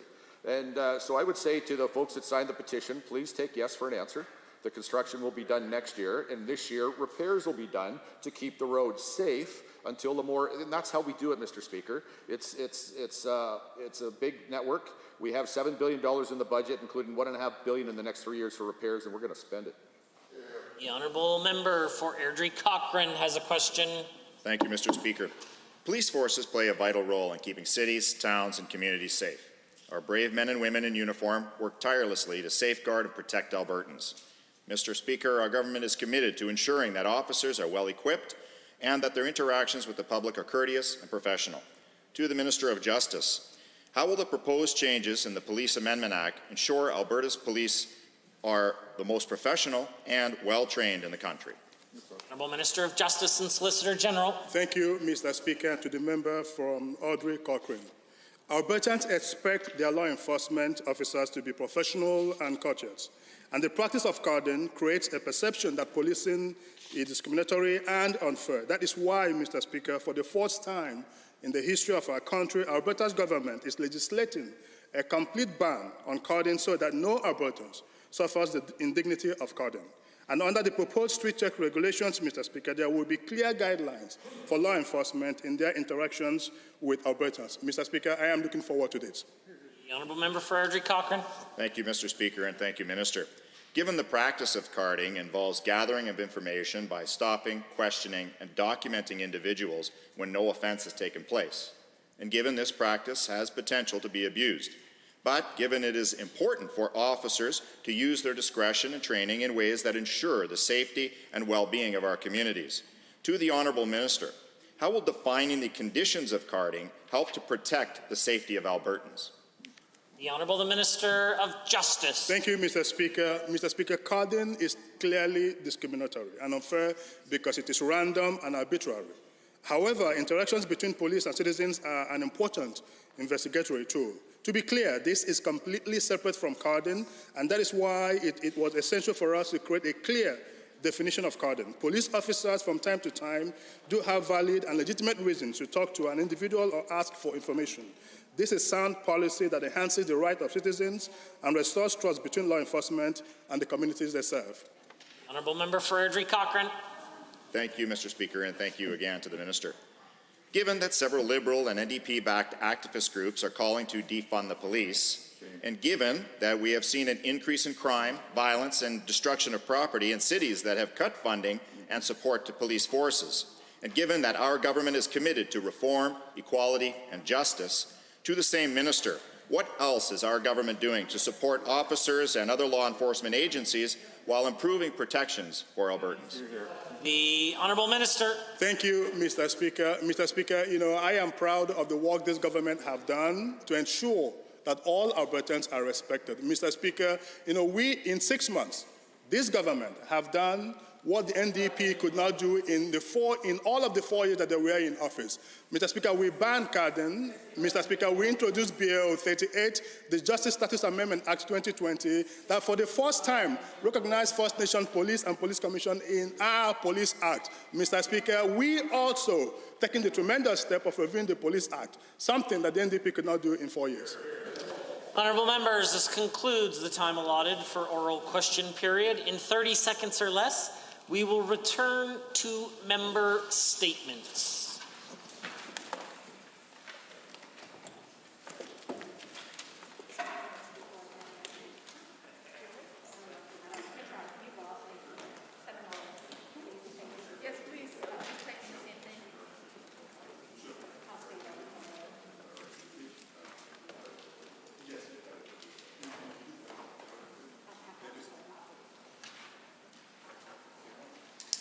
The Honourable Member for Calgary East has a statement to make. Thank you, Mr. Speaker. I take this opportunity to express the importance of strengthening the exercise of democracy in Alberta. The introduction of legislation providing the availability of a recall allowing Albertans to hold elected officials accountable throughout their term is a significant democratic reform to our province. Accountability does not start and stop during elections. This mechanism will ensure that elected officials are properly executing their mandate as the chosen representative of their respective constituencies. The recall legislation holds elected officials at every level of governance accountable, which is something Albertans deserve. Everyone from the municipal level to the provincial fall under its authority. Even elected school boards officials fall under the jurisdictions of the legislation. Elected officials were voted and entrusted by the constituents to serve and to champion their interest for the progress of their constituency. Therefore, it is fair and fitting that the same constituents must also have the power to revoke the trust through a recall process in case that the official does not appropriately promote the interest of the constituency. It is a democratic process exercised by the electorate to reconfirm or withdraw the confidence they entrusted during the regular election to the elected official being sought to be recalled.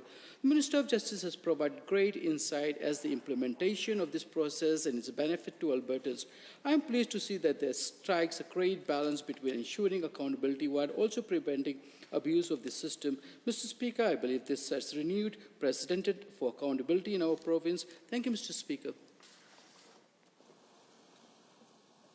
Presenting reports by standing and special committees. Presenting petitions. Notices of motions. The Honourable Leader of the Opposition. Thank you, Mr. Speaker. I rise to give notice that at the appropriate time, I intend to move the following motion. Be it resolved that the Legislative Assembly agrees that notwithstanding Standing Order 74.11 sub 2, that the Standing Committee on Private Bills and Private Members' Public Bills shall report back to the Assembly within 6 days for Bill 214, and be it further resolved that the Chair of the Standing Committee on Private Bills and Private Members' Public Bills table the final report on Bill 214 no later than 4:30 p.m. today, April 19th, 2021. That immediately following the table of the report of Bill 214, if debate on concurrence is requested by a member of the Assembly revert immediately to public bills and orders other than government bills and orders for the purpose of the concurrence debate pursuant to Standing Order 8 sub 7 sub 8.1, and upon the conclusion of the concurrence debate, if so requested, or the concurrence by the Assembly in the report, Bill 214 shall be considered to be on the order paper for second reading, and notwithstanding Standing Order 9, the Assembly shall debate second reading the evening of April 19th, 2021. Thank you, Mr. Speaker.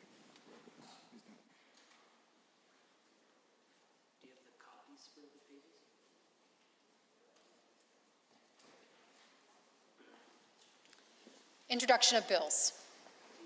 The Minister of Justice and the Solicitor General. Thank you, Mr. Speaker. I am pleased to rise today to move first reading of Bill 68, Election Statutes Amendment Act 2021. Referendums enhance democracy by consulting Albertans on important issues. During a referendum, Albertans deserve to hear all viewpoints in the process. Bill 68 makes it clear that all MLAs, including ministers in their role as MLAs, can express their views on the topics of referendums and be part of a robust public debate. In addition, Mr. Speaker, Bill 68 would also update the Education Act to allow for the expansion of eligibility for trustees in the Francophonie Regional School Authorities. I hope all members on both sides of the aisle will support this legislation. With that, Mr. Speaker, I move first reading of Bill 68. Members, the Minister of Justice and Solicitor General has moved first reading of Bill 68, Election Statutes Amendment Act 2021. All those in favor of the motion for first reading, please say aye. Aye. Any opposed, please say no. In my opinion, the ayes have it. That motion is carried and so ordered. Bill 68, Election Statutes Amendment Act 2021 is now read a first time. Tabling returns and reports. Are there tablings? The Honourable Member for Edmonton McClung.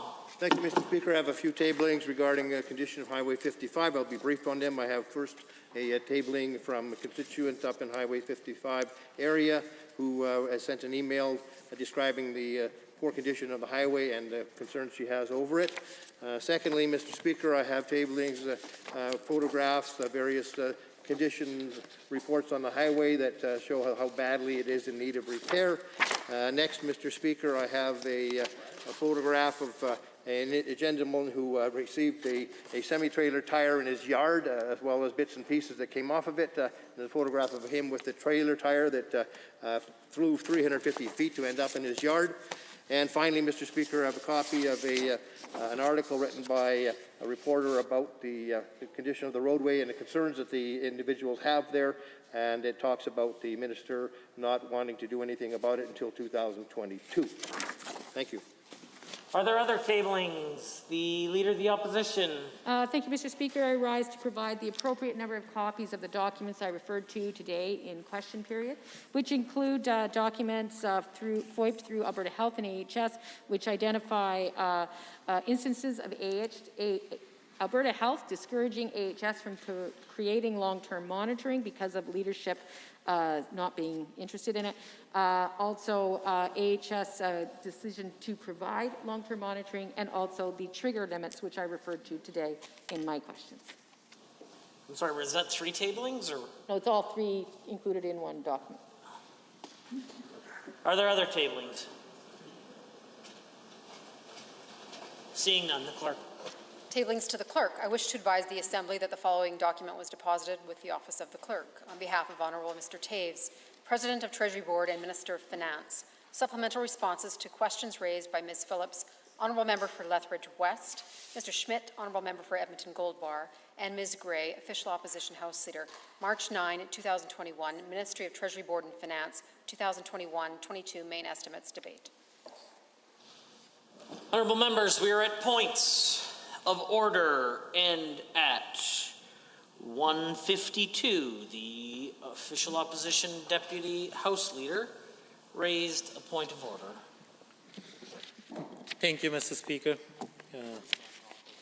At around 1:52, the Leader of the Official Opposition was referring to the documents from AHS about early warning triggers and government's inaction and unwillingness to share long-term modeling.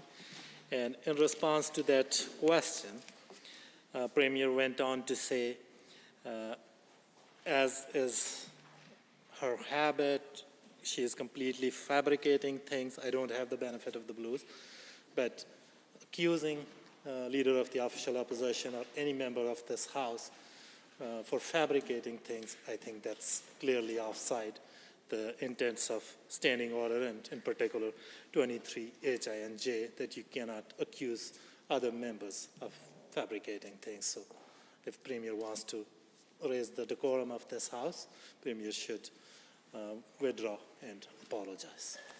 The Honourable Deputy Government House Leader.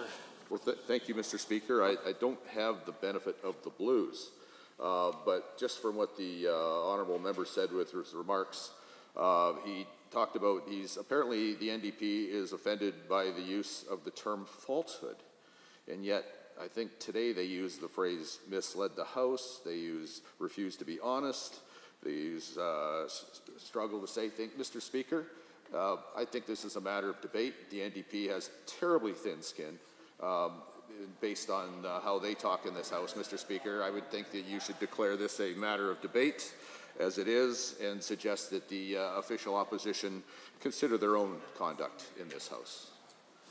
Thank you for your interventions. I do have the benefit of the blues, and the Honourable the Premier said the following: Mr. Speaker, the Leader of the Opposition, as is her habit, is completely fabricating false information. Now, I would also say that I wouldn't describe this as the most parliamentary language, in particular in light of the comments that I've made about implying that individual members are misleading the House or groups of people are lying to the House or otherwise. But I also would note that the Leader of the official opposition said this specifically about the Premier. The Premier, incapable of taking responsibility, is also incapable of sharing the facts. Later went on to say, it sounds like, doesn't it sound to him like he misled this House? Why does the Premier struggle so hard to say things that are true? This entire thing calls into question his inability to tell the truth. I would suggest that the Deputy Official Opposition House Leader can't have it both ways, for his team to be able to make similar statements to just completely fabricating false information. If he wants that to be a point of order, perhaps it would be in the best interest of everyone if no one used such language implying these sorts of things inside the Assembly. This is not a point of order, although both sides have used less than parliamentary language. For the time being, I consider this matter dealt with and concluded. The second point of order was raised by the Deputy Government House Leader at 2:03, the member for Cardston Siksika at 2:03, followed by the Honourable Member, the Minister of Transportation, Deputy Government House Leader. I'm not sure if these can be both combined into one point of order. I'm not sure, but I will call upon the Minister. We'll take a whack at it here on at your request, Mr. Speaker. Mr. Speaker, the purpose of question period is to ask about government policy, not to discuss internal party matters. That is contrary to 23L, introduce any matter that offends the practices and precedences of the Assembly. And the practices and precedents of the Assembly is a question period is to ask questions about government's behavior, not private members. So consequently, Mr. Speaker, this is a point of order, I think, quite clearly. In summary, when recognized in question period, that says in the standing orders that a member should ask a question, be brief, seek information, and ask a question which is within the administrative responsibility of the government of the individual minister addressed. Furthermore, there are precedents indicating that questions should not concern internal party matters, party or election expenses. So when the member from Edmonton, Glenora asked, will the Premier tell students who feel abandoned by MLAs when he refuses to kick them out of caucus? So the question has nothing to do with administrative responsibility of the government, and furthermore asks the question of internal party matters. Mr. Speaker, I expect, although I don't know yet because you haven't said, that you will find this not to be a point of order, because in my view it is not. The Honourable Deputy Official Opposition House Leader. Thank you, Mr. Speaker. I do not believe that a member from Edmonton, Glenora, was referring to UCP as a party. I think Premier has said on many occasions that the Executive Council gets its authority from the government caucus. So the power of the government to act is based on their numbers in the government caucus, and I think there are 15 or 17 of them who have called for lesser restrictions. Some has even said publicly to Albertans, those protesting public health measures, that they are not alone in that fight. So there was clearly a matter of debate. I don't think it's a point of order.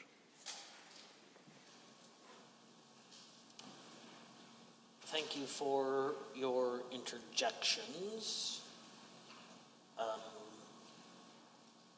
I do have the benefit of the blues, and the Honourable Member for Edmonton Glenora, both during her remarks of 203 and her remarks of 205, spoke about Calgary Public Catholic school divisions,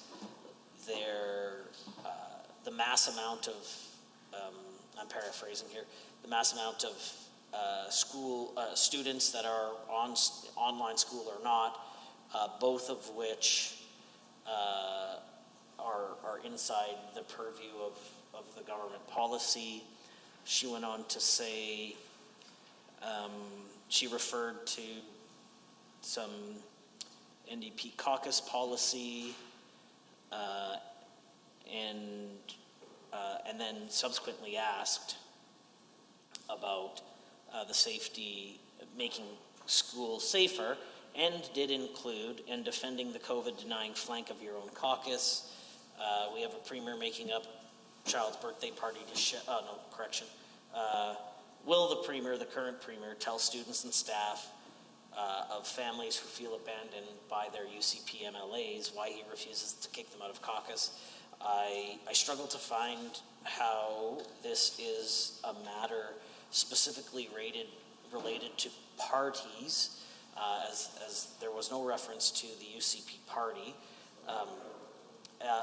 The government's purview certainly is COVID in schools, which I believe the heart of the question was. I consider this a matter of debate. The matter is now dealt with and concluded.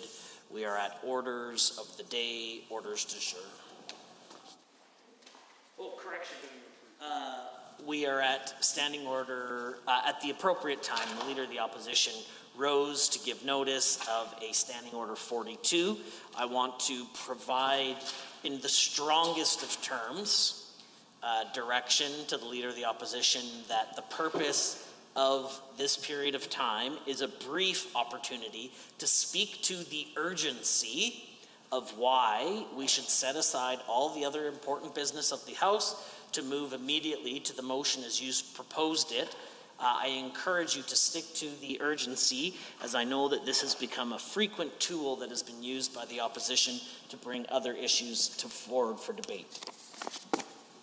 Well, thank you very much, Mr. Speaker, and I will endeavour to operate within the rules. I do rise, pursuant to SO 42, to request that the ordinary business of the Legislative Assembly be adjourned to debate a motion in regards to a matter that is urgent and pressing, specifically the motion which I just read into the record. And for the purposes of brevity, I will simply rely on the fact that I've done that.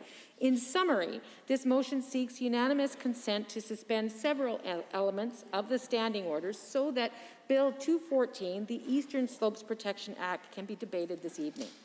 First, I'd like to advise that pursuant to SO 42, I have provided now the members of this Assembly with the appropriate number of copies.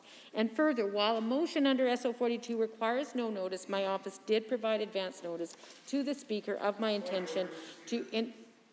point of order is called. The Honourable Member for Cardston-Siksika. Thank you, Mr. Speaker. I appreciate the opportunity to rise at this moment on a point of order for a number of reasons. The first of which is this memo, or rather this notice, has actually been improperly worded. It in fact says, if you read the SO, I believe, Mr. Speaker, I do have the floor if I may continue. It says... The problem is that you haven't provided any reason why you've raised a point of order. If you can do that, that would be helpful. In the first line, it says that notwithstanding Standing Order 74-112, it refers to 6 days. In the Standing Orders, it clearly indicates 8 days, Mr. Speaker. Second off, that this Thank point you. of Sorry, order, I'll just provide you. The purpose that the Leader of the Opposition is speaking is to make the change to require the document to be presented today as of 6 days instead of what the Standing Order says 8. If you have another point that is salient to the whether or not this is in order or not, I'm happy to hear it. But the point of her SO 42 is to change it from 8 days to 6 days for the purpose of Bill 214. Do you have another comment? Not at the moment, Mr. Speaker. The Honourable Leader of the Opposition. Thank you very much, Mr. Speaker, and I would urge members opposite to reserve those kinds of comments to the actual debate should we get to that point, which would be certainly very lovely. Anyway, as I was saying, we also did provide notice to the Speaker's office. The provision of SO 42 is to provide all members of this Assembly, and in many cases private members in particular, the opportunity to share, ensure that matters that are emergent to their constituents are debated and addressed in this House. Allow me to very briefly outline why this motion and its outcome are urgent and pressing today. And there are 2 reasons that I will touch on, Mr. Speaker. First, the Minister of Energy's coal policy online survey closes today, April 19th. That online survey was very limited and directed in terms of the feedback and engagement that Albertans were allowed to provide. This is critical because we have seen tens of thousands of Albertans raise their hands begging to be heard in this Assembly. The process of debate that we would have would provide at least some greater scope to the debate and issues that Albertans are asking to have heard by their elected officials. Given that the Minister states that she wants to hear from Albertans by the end of today, it is pressing that today she hear arguments articulated on behalf of the tens of thousands of Albertans who are supporting this bill and calling on the government to adopt it and stop coal mining. An example of those arguments, for instance, would be those that were put forward by 35 scientists from the U of A in a letter released this weekend. In addition, on the matter of coal consultation as a matter of urgency, in the last 3 days, the government released its terms of reference for the coal policy going forward and the engagement that they plan to do going forward. Unfortunately, that terms of reference explicitly excludes from consideration matters of water quality, water quantity, and land use planning. These matters are at the heart of the call to limit coal mining. So their exclusion by the Minister of Energy means that future consultations have been rendered utterly ineffective. However, adoption of our bill, ultimately in a timely fashion, would provide a more fulsome, a more responsive, and a more evidence-based frame for consultations with Albertans. The second and very important reason we must expedite this bill is the risk of water contamination and irreparable land disturbance, because it is immediate, it's now, and it must be addressed now, not in November when the Minister's Coal Committee reports. The health of sensitive headwaters is of most pressing nature. It is an issue that Bill 214 addresses explicitly, unlike the Minister's terms of reference. Next week, the Legislative Assembly will be on a constituency break. During this time, coal mining companies are expected to use heavy equipment to drill test pits and to build and begin building hundreds of kilometers of roads. This work is happening under 5 permits that were approved just in May of 2019. We know that just earlier this year, a company in BC was fined $60 million for water contamination that occurred in 1 year alone. The fact is, this is urgent. Tens of thousands of Albertans from all walks of life, ranchers, farmers, Indigenous communities have asked that the government stop. We want to provide a forum for that decision to be debated in this House. If members opposite want to give voice to their constituents, they should give us unanimous consent that this motion would allow. Honourable members, pursuant to Standing Order 42, it is a request for unanimous consent to proceed immediately to the motion as proposed by the Leader of the Opposition. I will ask only one question. Is there anyone opposed to providing unanimous consent to proceed to the motion as proposed? If so, please indicate now. Their unanimous consent is not granted, and there's no requirement for a division as a result, because unanimous consent has not been granted. Honourable members, orders of the day, orders du jour. Under Public Bills and Orders, other than Government Bills and Orders, for second reading, Bill 207, Reservists Recognition Day Act, debate adjourned. Member Irwin speaking.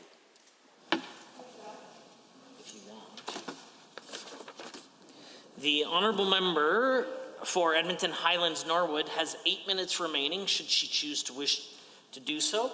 The honourable member for Edmonton Highlands Norwood. Thank you, Mr. Speaker, and as always, it is an honor to rise in this House. Of course, it's quite disheartening when we don't have the opportunity to move forth pressing matters of private members' bills. And before I get into that, as I like to do the first time I get to speak in the House each week, I would just like to, of course, acknowledge all those folks who are working on the front lines right now. They're full year plus into this pandemic, and we may not be banging pots and pans like we were at the beginning, but they need to know that we see them and we support them, whether they're in hospitals, in warehouses, in grocery stores, in schools. We thank them. And so I had the opportunity to start speaking to Bill 207 last week, but of course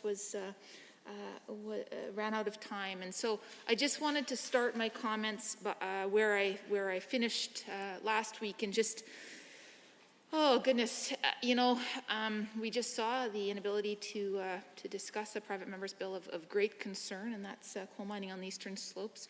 We've seen multiple times this government, obviously they have a majority on the committee, the Private Members' Bill Committee, push forward into the House their own government introduced bills, but alas, not the same for opposition bills. And so, it is with disappointment is perhaps a weak term for it, disappointment that we haven't had an opportunity. And the bill before us, Bill 207, I was noting just before I was interrupted that, I think of a lot of the folks in the military and folks who are reservists and give so much to our country. A lot of them have spouses who have pensions, as an example. And yet, this government was unwilling to discuss our private members' pensions bills in this here chamber. And so, I think about things like that, and I think about the fact that, folks who are offering such important service to our country deserve more than just symbolic recognition, right? They deserve tangible support. And, some of my colleagues had the opportunity to talk a bit about their own connections to the military and their own own personal sort of interest in these issues. And I know one of the things that folks talked about in previous debate is just, again, the need for actual support. And when I think about veterans as an example, I think about the need for investments in housing and in mental health, right? We know these are absolutely critical. In fact, I was out what day is it today? Monday. Last Thursday night with a group called Water Warriors YAG, Water Warriors Edmonton, and they do amazing work. They're a new grassroots organization that has sprung up, and they are basically weekly delivering supports to folks in what might be called the inner city, which happens to be the area I represent. So we started just outside my riding, out at the parking lot of Rogers Place. And then we went to a number of spots that are within my riding. We kind of did a loop, and we went to the Hope Mission, Bissell Center, George Spady Center, and a few stops in between. throughout the neighborhoods. I represent Boyle Street in particular. And we went to Boyle Street Community Services as well, I should mention. I bring this up as a connection to this bill because one fellow that I ran into there is actually somebody I grew up with in Barhead. He was he served in Afghanistan multiple times. I'm sure he won't mind me saying his name because he's got a pretty cool story. His name is Sean Grove. And so he's a veteran. He's a year older than me, so he's 37. He's a veteran of Afghanistan, and he talked to me. I hadn't seen him in years. It was really interesting to run into him there at Water Warriors. I hadn't seen him in years, and he told me about just how, oh gosh, it makes me emotional just think about it. How hard it was for him, and how much he saw in his fellow service men and women the impacts of PTSD and mental health, and just, he said one of the most eye-opening experiences he had was when he was with Water Warriors a few weeks earlier, and he ran into somebody who had also served overseas and was now homeless and just in a really, really tough state. And I'm going to think about that for a long time, right? Because we know there are folks who come back from their service and are just irreparably damaged. And I don't want to believe that it is irreparable, right? I want to believe that we can help folks who give back so much to our country, and I think we help them by prioritizing their needs, right? By listening to them, by investing in crucial supports, like I said, mental health supports, harm reduction, housing as a really good example. So I kind of wanted to just frame that and give Sean a shout out as well. Sean was really, there's a really cool story. Actually, there was some media written about him back in, I think, 2006, 2007, when he returned from Afghanistan, because he'd actually learned one of the languages. I think it's called Pashtun. Sorry if I got the pronunciation wrong, but it's kind of a neat story about how he learned one of the local languages and was able to connect with a lot of the folks there. Yeah, and I think about this piece of legislation, Bill 207, the Reservist Recognition Day Act, and I think about my own connections. For those folks who missed our debate on this bill last week, a number of members opposite and on our side as well just talked about their own connections to the military. I know a number of members shared stories about their parents and grandparents serving. Some folks shared examples of cadets and other service that they did, and not a lot of folks know this, but I was an air cadet. I was a 526 Barhead Squadron. I was an air cadet from the age of 12 till, I guess, 17 when I left for university. And it's kind of it's an interesting thing to think about now, because I did. I mean, if you don't know air cadets either, the cadet movement is fairly closely connected to the military, and as was shared in the House prior, many reservists, in fact, help out with cadets. And it was through cadets that I learned, oh my goodness, so many things. I got to fly gliders. My original plan was to get my pilot's license, but I have pretty bad vision. I got eye surgery years ago, but that never happened. But I did, honestly, I look back at that time in cadets and look back at it fondly. I mean, this is the reason I'm not wearing a tie today, but this is the reason why I know how to tie ties. I can tell you about the four-in-hand knot, the Windsor knot, the half Windsor, all those things. I still remember, being 12 years old and learning all that. And I look down at my shoe. Oh gosh, I've got so much more to say about it. Any other members wishing to join debate in Bill 207, the Honourable Member for Cardston-Siksika? Thank you, Madam Speaker. It's a pleasure to rise today. Grateful to be in this chamber among such distinguished company. Also grateful to be speaking on Bill 207, the Reservist Recognition Day Act, brought forward by the Honourable Member and my good friend from Leduc-Beaumont. Reservists can be your partner, your friend, your neighbour, your colleague. There are upwards of over 2,300 reservists between Army, Air Force, Naval Reserves, and Alberta. And a majority of these reservists hold civilian jobs or are enrolled in post-secondary studies. While having a somewhat normal life, reservists continue to support our communities. This can be done through domestic military efforts, such as through natural disaster situations. For example, the Slave Lake and Fort McMurray forest fires, and 2013 Calgary floods. Internationally, reservists have participated alongside regular force members in Latvia and Ukraine, as well as in the world wars, and many have volunteered to participate in Afghanistan, Madam Speaker. There are so many other humanitarian causes that reservists have participated in throughout history.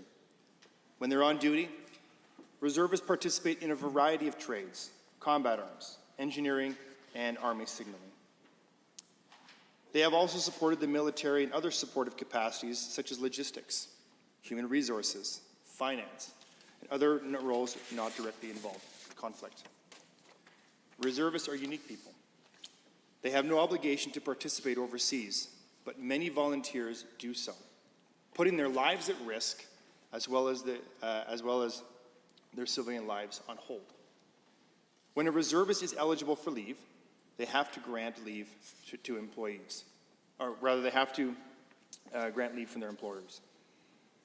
An employee may take reservist leave for deployment to a Canadian forces outside of Canada or inside of Canada that is assisting with an emergency or aftermath, for annual training, and for other operations set out by the minister.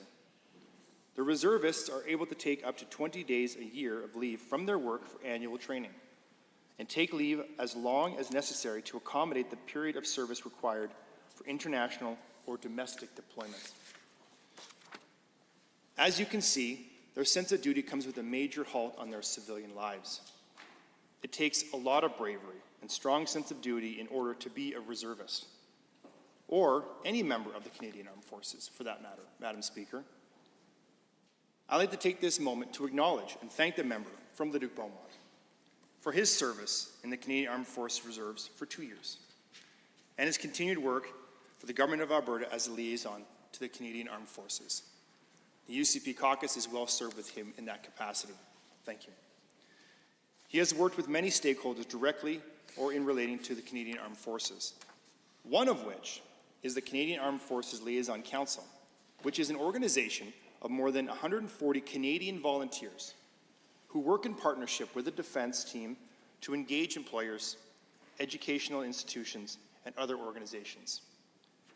They emphasize how valuable the reserve service is to our communities, our province, and our country. With this stakeholder engagement and the member from Leduc-Beaumont's experience in the reserves, I could think of no one better bringing forward this piece of legislation and making the recommendation of what Reservist Day will be held upon. Reservist Recognition Day will be held on. Though this bill, Reservist Recognition Day, will be held on the last day of September, the date was chosen because it correlates with the Reserve Open House. The Open House provides the opportunity for people to visit their facilities and learn about what they do and how people can get involved in the reserves. Luckily for me and other members of this Assembly, we can ask the member from Leduc-Beaumont about his experience in the reserves. But for Albertans not so lucky to know someone in the reserves, they can visit this open house. The Government of Alberta is heavily involved in the employment of reserve force members. Alberta's government recognizes the strong leadership skills and exceptional contributions that reservists have to their communities. In Canada, 97% of Canadians live 45 minutes away from one of the 122 reserve units across 117 communities in Canada.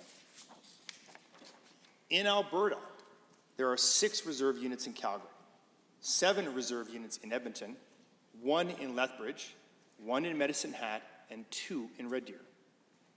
If this bill is passed, I am excited for all Albertans to acknowledge the importance of reservists and to visit one of the many open houses across the province.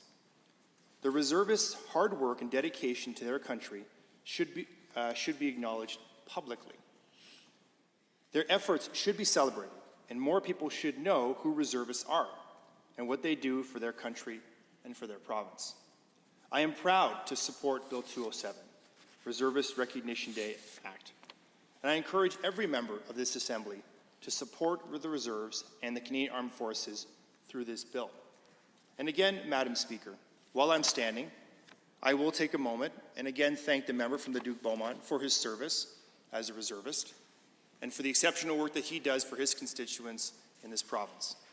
I will also take a moment to thank all the members who serve in the armed forces and defend our freedoms in this country.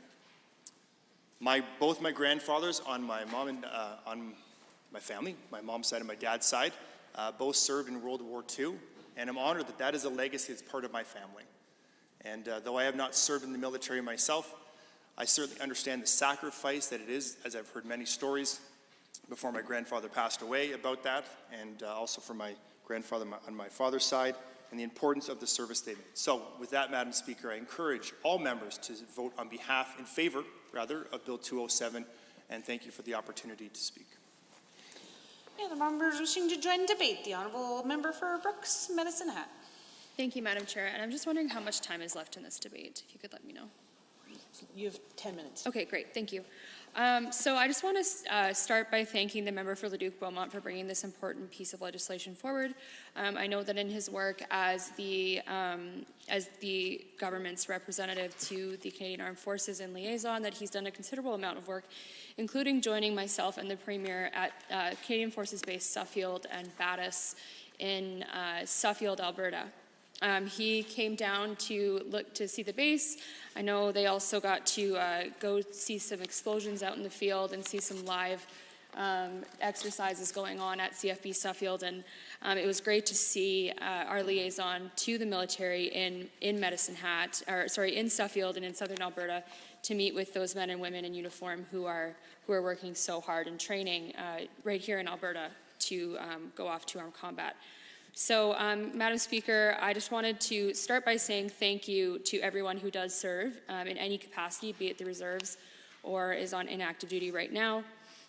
These people sacrifice so much every day, including their lives, and the reserves are a special class who will put their life on hold to go into dangerous scenarios if necessary and defend our rights and freedoms.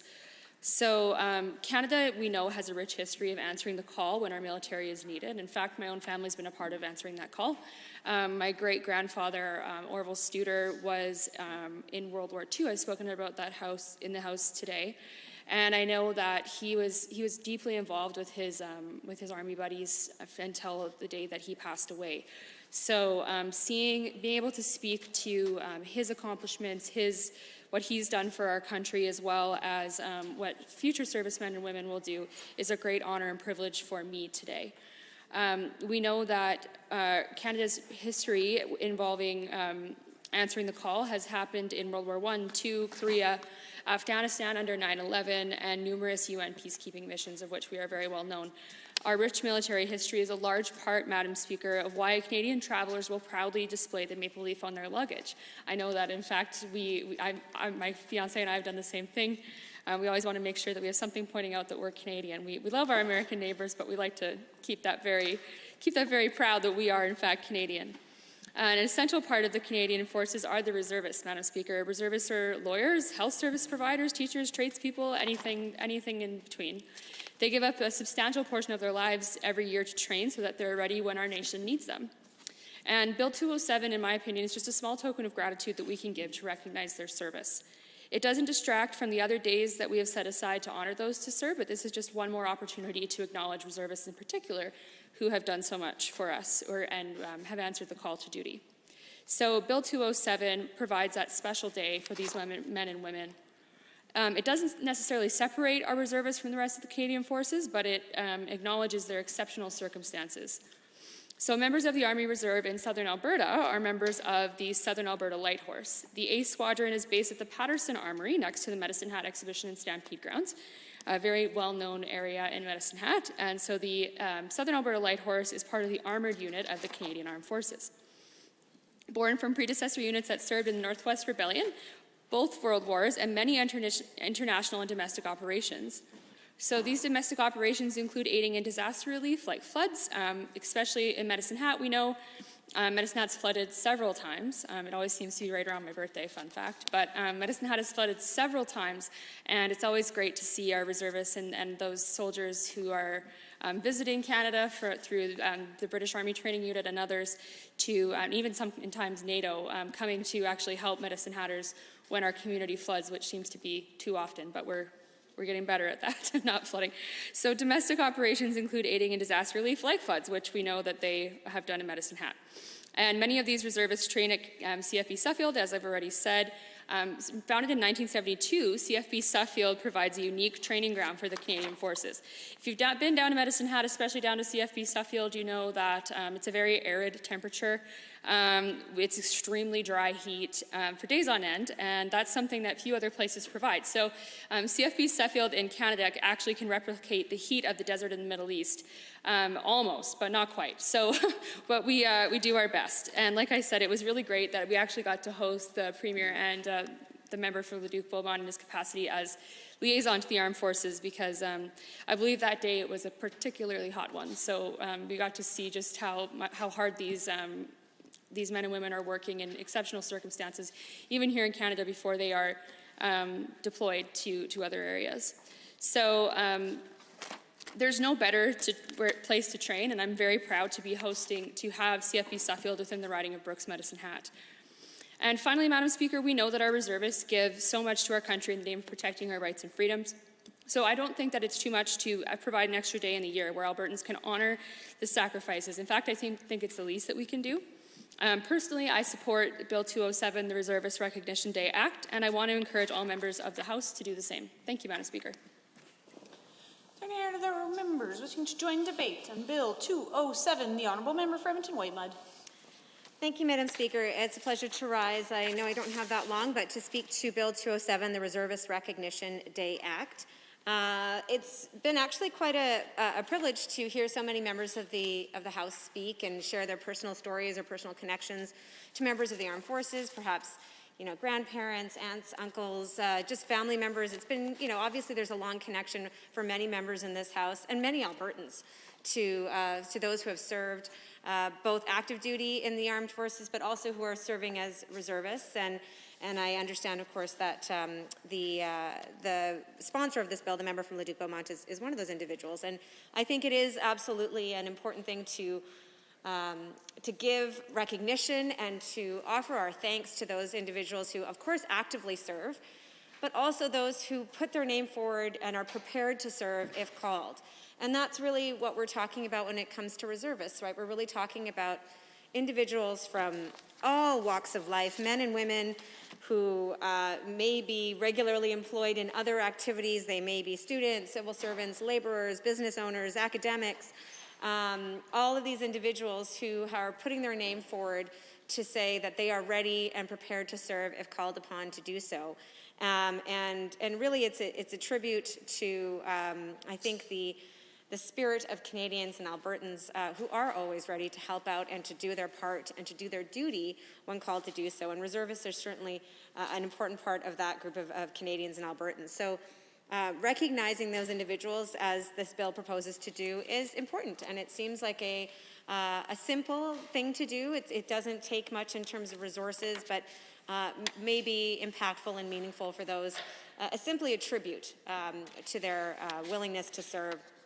And I understand, of course, that the bill sets aside the last, I believe, Saturday in September to be the Reservist Recognition Day. And I want to thank the member for Cardston-Siksika for providing a little background. I wasn't aware. I was wondering what the significance of that date was. And the member for Cardston-Siksika gave some background around the tying in with the open house. And so that was very useful information for me to understand why that date. We do know that there is a date in June, where the first Sunday of June, where we recognize the Canadian Armed Forces. And so this is a separate date, and actually I guess that day will be coming up not too long from now, where we recognize the Canadian Armed Forces.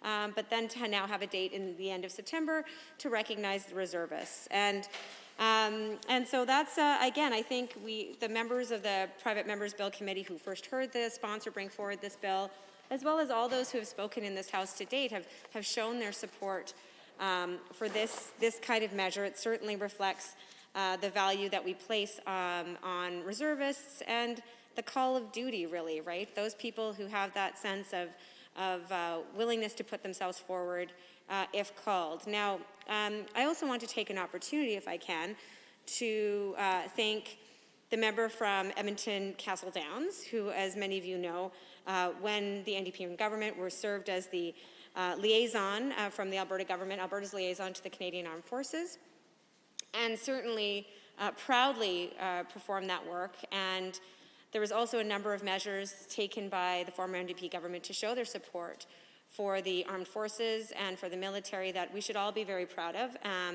Certainly some of the things that our party did when in government brought forward a number of things that I think impacted and improved the quality of life for individuals who are serving in the armed forces. I believe, for example, one of the things that was done was, the former NDP government opened a veteran service center and transitional housing for homeless veterans in December 2018. And this was, I understand, the first of its kind in Canada. And we also, of course, brought in legislation in 2016 to recognize post-traumatic stress disorder, PTSD Awareness Day on June 27th, which I know many of us take the time every year to recognize. And, the member from Edmonton Highlands Norwood spoke very eloquently, and as she often does personally, about her experiences with individuals in her community and her constituency who have served and who have experienced PTSD. We know that that is an incredibly damaging and long-lasting, unfortunate consequence of active service many times for individuals of the armed forces.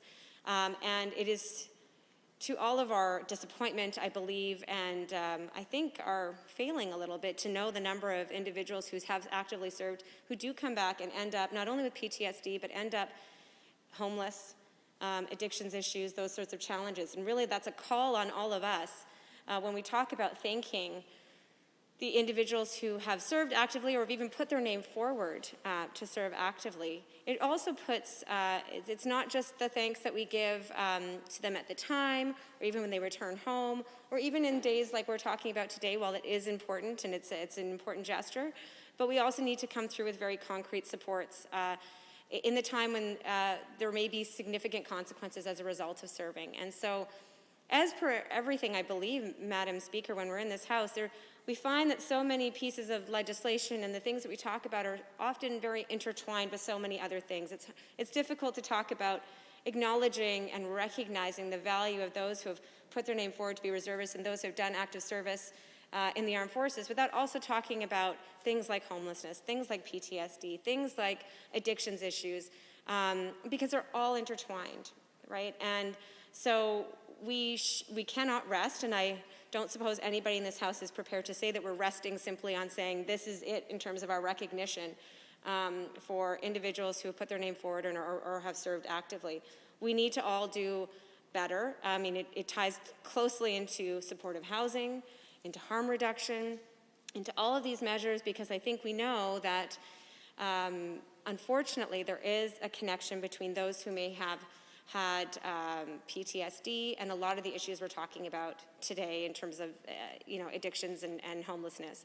So recognizing reservists through a day is one way that we pay tribute to a significant and important group of people who have put their name forward and who may be called, and of course we have many examples historically of individuals who are reservists who actually were called into duty. It's never something that we hope to have to do, but it is something we need to be prepared for in all circumstances. And of course, at any given time, we have many Albertans who are in active duty overseas. And so it certainly is a very real possibility. I think when individuals, and I'll be clear, I don't have any reservists in my family, but I do know of those who have, they do it with the intention that they will have to serve. They do it with that absolute commitment to that possibility of serving and take it very, very seriously. And so I think it's a very important thing that we recognize that commitment to service. But we also need to fully recognize and provide the supports and thanks in real concrete ways and supports when somebody does actually serve and comes back.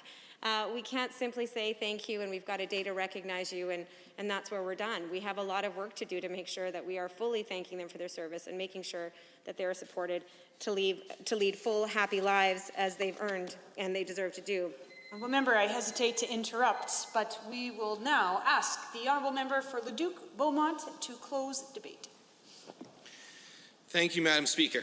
And I want to thank all the members of the Assembly for the healthy and thoughtful debate that we're hearing here around reservists. It's important that we advocate of course, for initiatives that represent both our constituents, but also for the additional roles that we have. And as the military liaison, I've had a unique opportunity to represent more than just the constituents of Leduc-Beaumont, but also the women and men in uniform and their families in bringing issues to the government and working to address them. And today specifically, we're working to highlight reservists and the great work that they do. And through consultation, the Reservist Recognition Day Act was chosen to be the last Saturday of September. And as previously mentioned, this date was agreed upon to allow for maximum participation in celebration of reservists as they gather, hopefully again this fall, for the Canadian Armed Forces Open House. And I want to thank Colonel Mike Vernon, Commander of 41 Brigade, Colonel Kevin Wedlick, the Regional Liaison Officer for the Canadian Armed Forces Employer Support Program, and Carolyn Patton, Chair of the Canadian Armed Forces Liaison Council, as well as Brigadier General Steve Lacroix, the former Commander of 3rd Canadian Division, for contributing to the decision on the last day of September. And throughout the debate on second reading, I was grateful to hear the support from members of the Assembly and obviously the recognition of the incredible work of everybody in our Canadian Armed Forces. And I heard speeches and so many personal stories that were intertwined. Obviously, a lot of us either have a direct or fairly close connection to the military, and a number of currently serving members and veterans in our riding spread out across Alberta. And I think it's an excellent opportunity as well for reservists to raise the profile of them to employers and also highlight the skill set that they have developed. And that hiring a reservist provides an organization with leadership skills, discipline, the ability to think under pressure and with stress and to work as a team. And that's why over the past few weeks, as I've considered more about this bill, I really want to truly recognize the reservists and their invaluable contribution as well. And through additional conversations with stakeholders, I look forward to moving an amendment in Committee of the Whole that will reduce the required days before a reservist can seek leave. It's currently 6 months, and I hope to bring that down to 12 weeks as well, which will align federally and at the same time allow reservists the opportunity to train and deploy when necessary, and I hope other provinces eventually follow suit if they haven't already. And as we talk about tangible things that we are doing for the Canadian military, of course, it was brought up through Brooks Medicine Hat. The Premier and I had the chance to go down to Suffield and watch a live fire exercise with the British military, working with tanks and artillery and mortar fire. And that was something I'll never forget. It was amazing to watch. I made the rookie move of when the first tank went off, I ducked. I don't know what I was going to dodge at that point, but that's just, I guess the instinct kicked in, and it made me didn't look as brave as the other men there. So, and women actually. Sorry about that. But also the Veteran-Friendly Campus Initiative through Highmarks to encourage veterans to attend post-secondary when they complete their service or take leave from it. And also with Highmarks on helping fund PTSD research through their 3MDR program, which has shown great success. And I was given the opportunity to watch one of the sessions, and the individual who was going through that talked about how successful it had been in their life. Compared to talk therapy, and be able to get funding for that and hopefully make really positive strides on PTSD research, I think would be valuable not only to our veteran community, but to anybody who succumbs to PTSD. I know from my 10 years in law enforcement that I'm not immune, and I hope there's support there if that kind of thing happens, of course, and it could happen to anybody. And Homes for Heroes, an initiative to support veterans with transitional housing as well, and really developing good relationships with the MFRCs, the Military Family Resource Centers, over these last few years and during the pandemic to make sure that they have the line into the government if they needed requests, and to work on making sure that their voices and their families' voices were heard, and they know that they can reach out anytime as well. And so this bill, I hope it just adds to the recognition. There's a lot of tangible things being done, but it's just an additional day that we can go out and learn about what reservists do, how skilled they are. And thank you, Madam Speaker. The honourable member for Leduc Beaumont has moved second reading of Bill 207, Reservist Recognition Day Act. Does the Assembly agree to the motion for second reading? All those in favour, please say aye. Aye. Any opposed, please say no. So carried. A division has been called. Ring the bells.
members, the division has been called on Bill 207. All those in favor, please stand.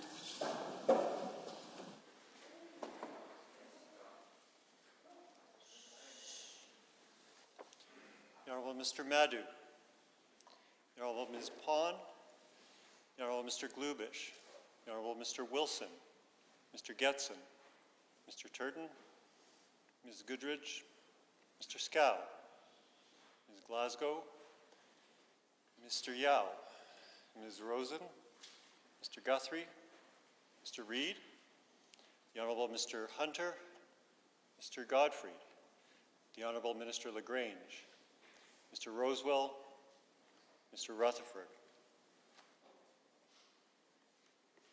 Mr. Dang, Mr. Walker, Mr. Orr, Mr. Stephan, Mr. Nielsen, Member Irwin, Ms. Sigurdsson, Ms. Pancholi, Mr. Schmidt, the Honourable Mr. McIver, Mr. Singh.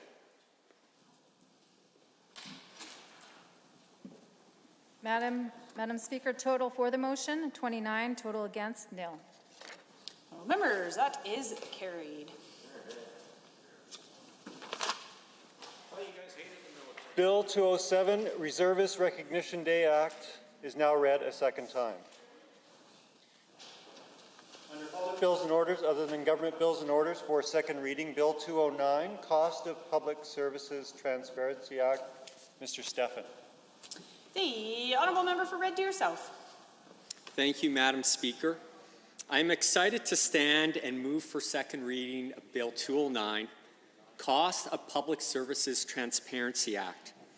And Madam Speaker, it was great to see consensus on honoring our reservists with Bill 207, and I hope that we can see the same here. And to that end, I would ask the members the following question. Do you think that it is good for Albertans to know how their taxpayer dollars are spent? And if not, why not?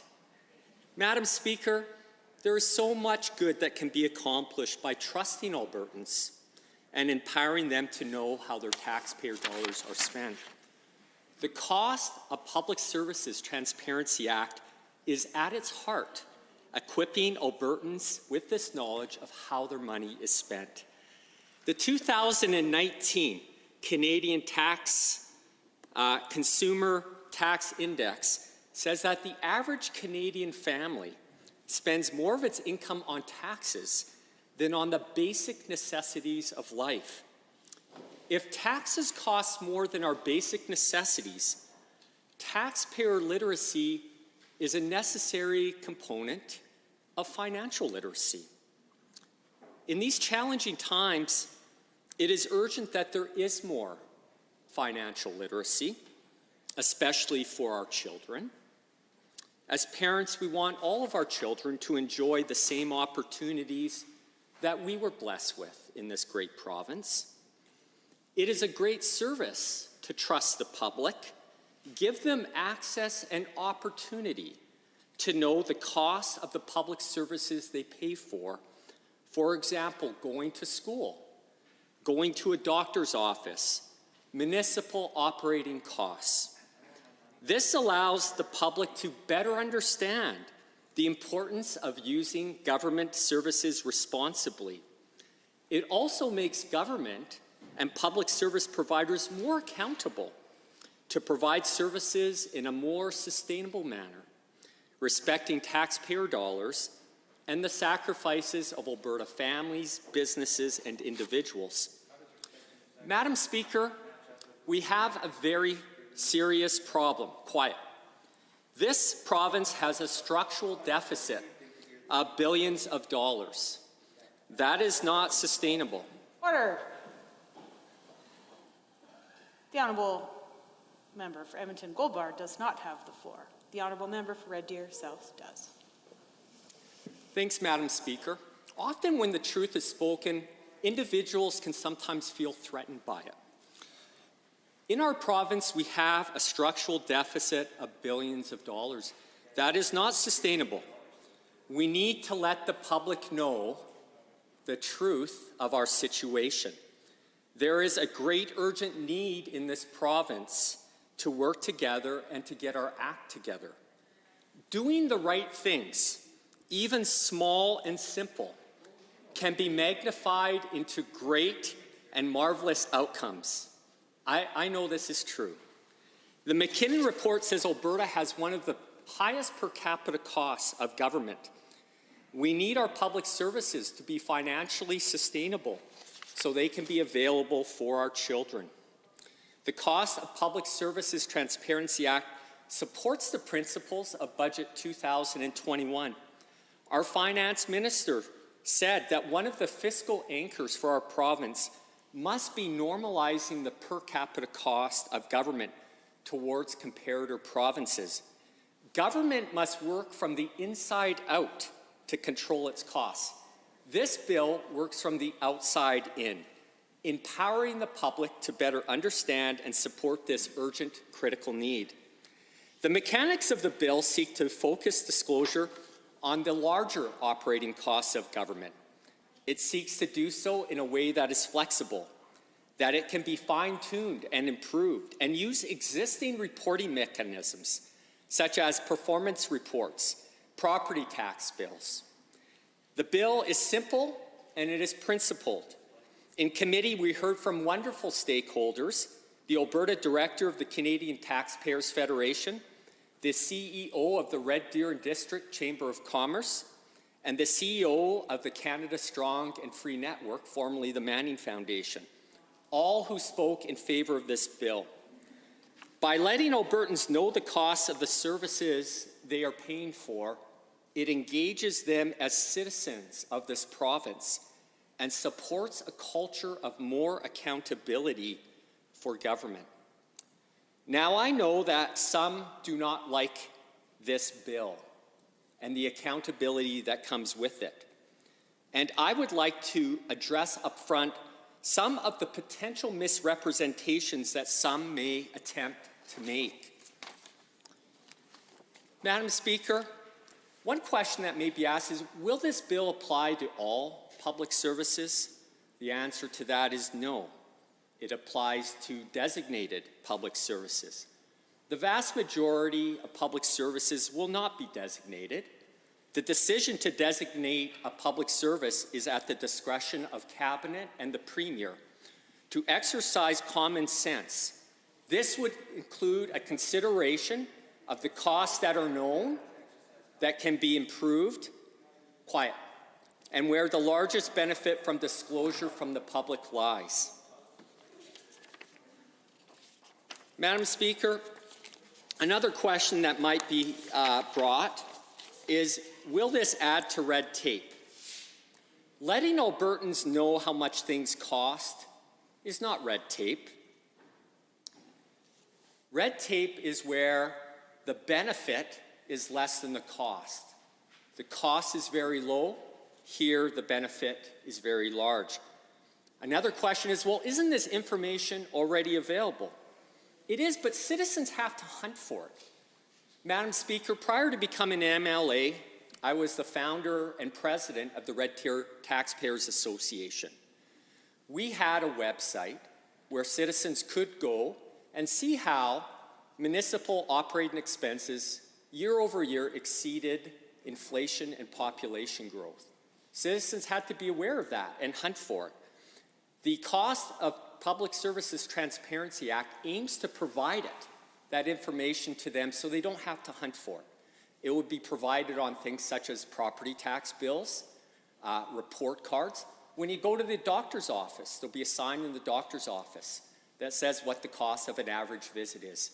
When you go to the hospital, it'll share with the public what the average cost of an emergency visit is. These are very transparent costs, and taxpayers don't have to hunt for it. I want to give a couple of examples of where this can come invaluable. And say only 5 services were designated. The Act would inject this element of financial accountability on more than 50% of the direct or indirect provincial government expenditures. For example, a visit to the doctor's office We know that health is over 40% of the Government of Alberta operating budget, and physician compensation is the single largest cost item. Under their act, there could be a uniform sign posted in every waiting room, setting out a small schedule of the most commonly encountered taxpayer costs for a visit, updated annually.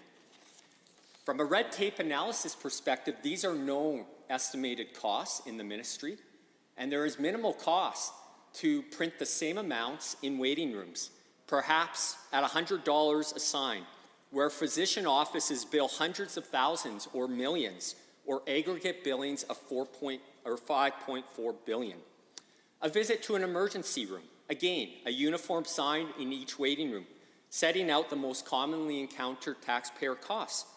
Perhaps with a comparison of the average cost to go to a doctor's office. We know that our emergency rooms are often at full capacity. Providing the differential in terms of costs may help taxpayers in making decisions that are more respectful of taxpayer dollars when it is appropriate. Attending post-secondary schooling. Our young adults invest time and money into their educations. This information could remind them about their investment and those of taxpayers, and remind them to consider fiscal responsibility as they transition into their own careers. Again, universities have budgets, know their student populations. Per student costs are not hard to figure out. Final grade reports are provided to students each semester. So there isn't an additional report that has to be provided. It can be provided on the report itself. Are there any other members wishing to join debate? The Honourable Member for Edmonton Deacor. Thank you, Madam Speaker. Appreciate the opportunity this afternoon to provide some opening comments around Bill 209, Cost of Public Services Transparency Act. There's quite a bit to unpack here, Madam Speaker, so I'll try to get through as much of it as possible in the time I have. I'm sure some of my colleagues will have more to say above and beyond that. So, for all intents and purposes, the bill is intent to have public servants report used costs. So, what is being spent providing a service to an Albertan. As well, a designated public service provider must provide a reportable cost of the public service to the user of the public service, which, of course, as was just mentioned, is identified by Cabinet using the, I believe the words were common sense approach. And so, I guess the problem that I have, Madam Speaker, is I don't know how common this common sense seems to be. And the reason I'm saying that is we're talking essentially about transparency. This is saying that currently, right now, the expenses are not transparent enough to Albertans. So I can't help but wonder then if we, in the journey to become more transparent, are we going to see things like the contract for the failed Keystone XL pipeline and what Albertans are on the hook for in terms of that? I guess it's very difficult for me to buy in to this government's willingness to be transparent. I mean, my gosh, the Premier wasn't even able to disclose a donor list, and yet we're expecting even more of them around this. And so, as I'm looking through the bill, one of the things that we heard was around educating how taxpayer dollars are spent, and of course there was a little bit emphasis on the truth. And so I guess I wonder, maybe would that include things such as the $27 million, which is found in budget 2021, which the member referenced earlier, that this bill works in conjunction with. So perhaps we'll start to maybe see how some of that money is being spent in this war room. We've certainly asked a lot of questions about it. We haven't gotten very much transparency around that. So my hope is that maybe we will see a little bit of that. And then one of the other initial comments that I have is the bill is saying that totals of the reported costs must be included in annual reports by the ministries. We've certainly seen through this last set of estimates a number of items throughout multiple ministries that were taken out of the report, providing less information, less transparency to Albertans. And so, is Bill 209 supposed to work in conjunction with Budget 21, or is it potentially going to work against what the government seems to be trying to give, or I should say the lack of, information to Albertans on how their public tax dollars are being spent here in the province? So it does leave me with some questions here, questions that I certainly had in the private members committee, where I'm a member and I got a chance to review Bill 209 a little bit. And so, as I always like to, I always dive into, what the language is saying in the legislation.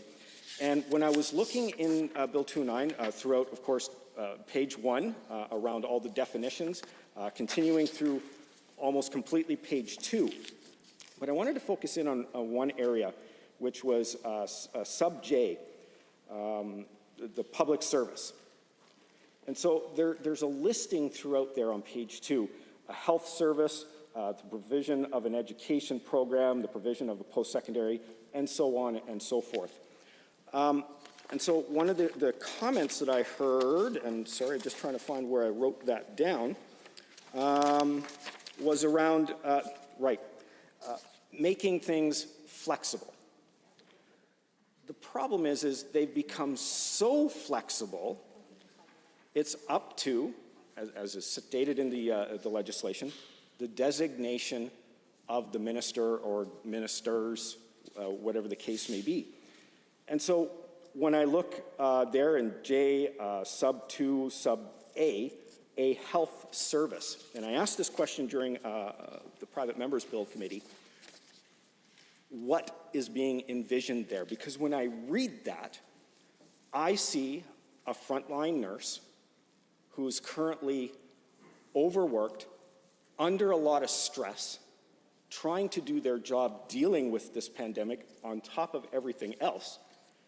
And now all of a sudden they might have to fill out a report about how they've spent their time. Because at the end of the day, their time is money. And so, having spent a lot of time when my daughter was younger in the hospital with her, getting to see the hard work that these nurses do, the incredible work that nurses do, trying to handle all their patients throughout the day. Sometimes they barely have time for a break, let alone filling out extra paperwork about where their time was spent. And so when I look in that in terms of how Bill 209 is structured, do we have a situation where that nurse is now going to have to spend overtime to fill out this paperwork in order to be able to show where their time is being spent and how much it's costing taxpayers? If overtime is not being allowed, which we've certainly heard rumblings about, issued, through AHS, probably through government, does that now put even more pressures on that nurse to try to finish that paperwork? And then if it doesn't happen, is that nurse going to possibly be subjected to disciplinary action? Because I've certainly seen that throughout my time, where a company has instituted a process, they require their employee to be able to do this on top of everything else that they're doing. But if their time is so filled that they aren't able to get to that, does it result in discipline? I say, yes, it does. And so when I read this, I can't help but wonder, It's my job to look at this and what can go wrong? Where can things go sideways? I'm certainly not saying that that's the member's intent. I highly doubt it. But it's, I never think about the people in this room right now. We know what's going on. We know potentially what the intent is. It's once it gets outside of this room, how do people read it? How do people interpret it? And then how do they implement it as well? A service provided by a municipality was another one that I kind of keyed on as, you know, there's a lot going on at a municipality. Is potentially garbage disposal going to be under scrutiny for how much time they're spending and what it's costing taxpayers? Because as we know, municipalities tend to get a lot of money from the province for operating expenses because they're not allowed to run any deficits whatsoever. And so is this going to possibly be a reporting mechanism that could further create hardship? I certainly remember when Canada Post brought in a requirement where they were counting steps of their postal worker, almost to the point where postal workers, instead of walking on the step and then onto the sidewalk, would kind of jump at a bit of an angle just to save that 1 second. It sounds silly, but that's actually what was going on. Because that 1 second here at this house, that 1 second, they all of a sudden were able to complete their route. My other favorite one is the whole warehouse production system. And so, as The Honourable Member for Lacombe-Panoka. Thank you, Madam Speaker. I'm pleased to rise and speak to Bill 209, Cost of Public Service Transparency Act. This government was elected to get Alberta's finances in order and ensure stable economic growth for our future. Fiscal transparency is a key component of that commitment, and it always has been. Albertans truly do deserve to know where their taxpayer dollars are being put to use and what it costs to access various government services. I sometimes get asked questions about these things by constituents. While the cost of public services is in many cases available already to the public, the reality is this legislation adds to clarity and to the visibility of that information. Because too often, to find this information, Albertans have to comb through obscure resources, in some cases try to accurately calculate this information themselves from various sources. Yeah, the information exists already, but Bill 209 will make it far more accessible and highly visible to Albertans without them having to make calculations from complex documents. Many folks have asked me why Alberta no longer provides an annual statement of health care costs. Sending individual notices to Albertans, quite frankly, was very costly and really isn't feasible. Bill 209 will implement a much more affordable approach to giving Albertans access to the general sort of costs of particular services. The Cost of Public Services Transparency Act is enabling legislation that's not prescriptive so as to avoid creating a bunch of unnecessary red tape and just really driving up the costs of it. This act will only apply to what are called designated public services. And in order for a service to become designated, it needs to meet a couple of priorities. I mean, the first will be that it has to be funded using public funds, and maybe the more important thing is that it has to be specifically designated as that, so that the managing public servants will be aware that they need to be prepared to provide the data in a clear and obvious way. It'll be at the discretion of Cabinet and the Premier to designate what those public service designations are. They'll just simply exercise common sense, take into consideration costs that are already known, and which service cost disclosures will have the largest benefit for the public. The kinds of services that might be made available to the public for information would be, for instance, posting the general across the province average cost of a visit to an emergency room or a doctor's office. And let me be clear. There'll be no personal information. There'll be no specific per individual kind of information posted. This is an aggregate or an average cost of what it costs Alberta as a province in general to provide, say, an emergency room visit across the province. Another possibility might be disclosing per student costs for K-12 education with report cards. That'll be an average cost, but it won't be a particular specific school or teacher or anything like that. There's no personal information. For the previous member, for Edmonton Decor, I believe it was, to suggest that employees will be now required to fill out time or reporting is ludicrous. It's completely not even part of this bill. These are the average general costs of departments within the government. Another option might be disclosing per credit cost across the province for university students, which could be provided in their semester report, or the municipal operating expenses to ratepayers could be provided with their municipal tax assessment. It's a simple matter of the department gathering the information that already exists and just adding it there so that people can see it. That's what this is all about. There'll be no silliness like people having to fill out reports of how many hours they put on something. That's completely outside of the realm of this. So after becoming a designated public service, the public service provider, meaning the department, would be required to disclose reportable costs to public users of that service.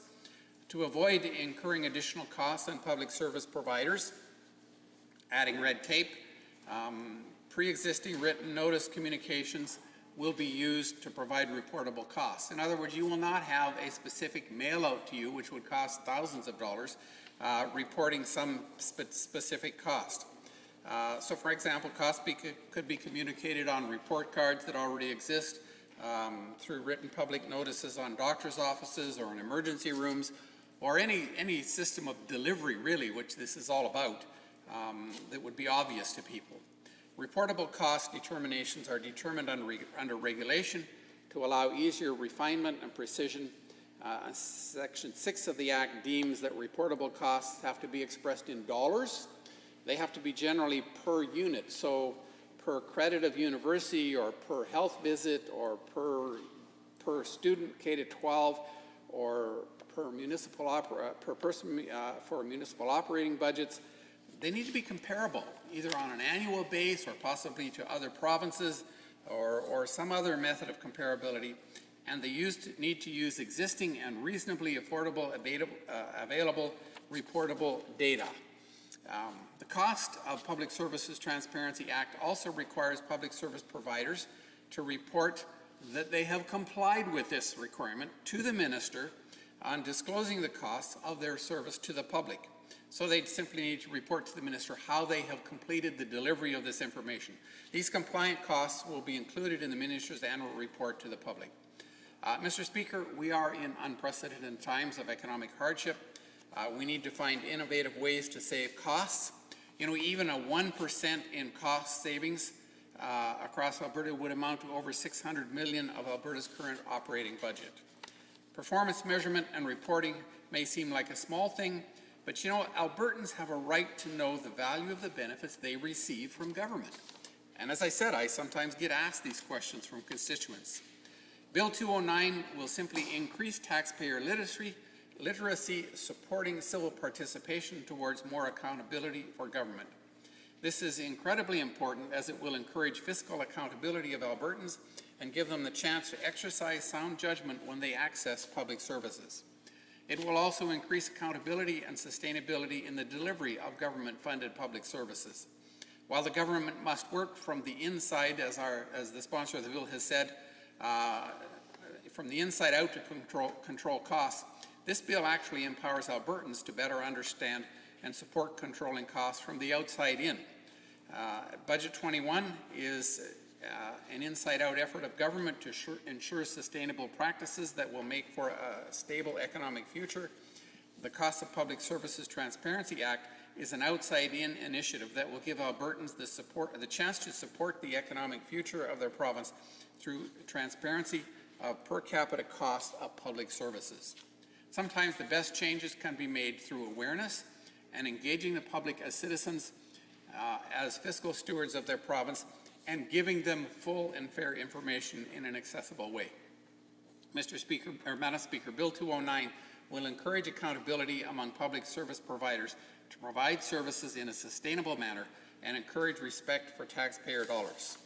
What Bill 209 does is make Albertans aware of how they are using their tax dollars when accessing public services and empowering them with the truth of our fiscal situation. This bill is purposely not prescriptive, but it's flexible. It allows for continuous improvement of its application and adaptation as we move forward. Albertans have widely expressed their desire to get big government out of the way and take charge of their own futures, and this is one tool that they can use to do just that. And so I want to thank the member of Red Deer South for bringing this act to the table, and I look forward to seeing its application in the future. Thank you. Any other members wishing to join debate in Bill 207, the Honourable Member for Edmonton-Goldbar. Thank you, Madam Speaker, and I'm pleased to rise and say a few words against Bill 209. Now, I want to use the time that I have allotted to me to talk about issues around accountability, to talk about issues around transparency with respect to this government, and then talk about who this bill applies to and who, more importantly, it doesn't apply to, at least according to the intent that I'm deriving from the member. Now, with respect to accountability, Madam Speaker, as you know, I was getting a little bit excited when the member from Red Deer South was presenting this bill because he gave Albertans quite a 10-minute lecture on the need for accountability. And yet, when at the height of the second wave of this pandemic, when Albertans needed their government members hard at work, making sure that they were healthy and looked after, this member was on a plane to Phoenix. I'm sure it's no surprise that I'm standing here to stop this particular route of questioning, which is very clearly not in line with the bill in which we are debating, which is Bill 209, the Cost of Public Services Transparency Act. I recognize your preamble was set up to most certainly not talk about this bill, and I will direct you back on track. Keep your comments related to the bill at hand, and please continue with your remarks. Well, thank you, Madam Speaker. And of course, had he done the honorable thing, he would have apologized and possibly even resigned, but in response to abandoning Albertans at their time of need, he defended his actions, said that it was in fact the right thing to do. Honourable Member. Come on. Back on Bill 209, not individual members in this House. This is the second time.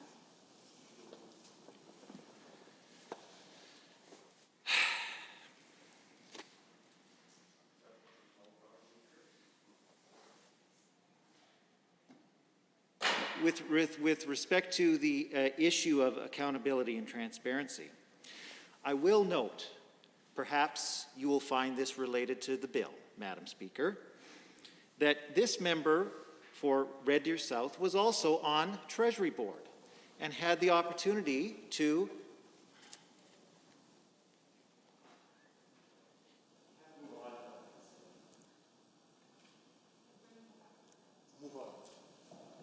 I'm standing, honourable members. I'm not sure why anyone is talking.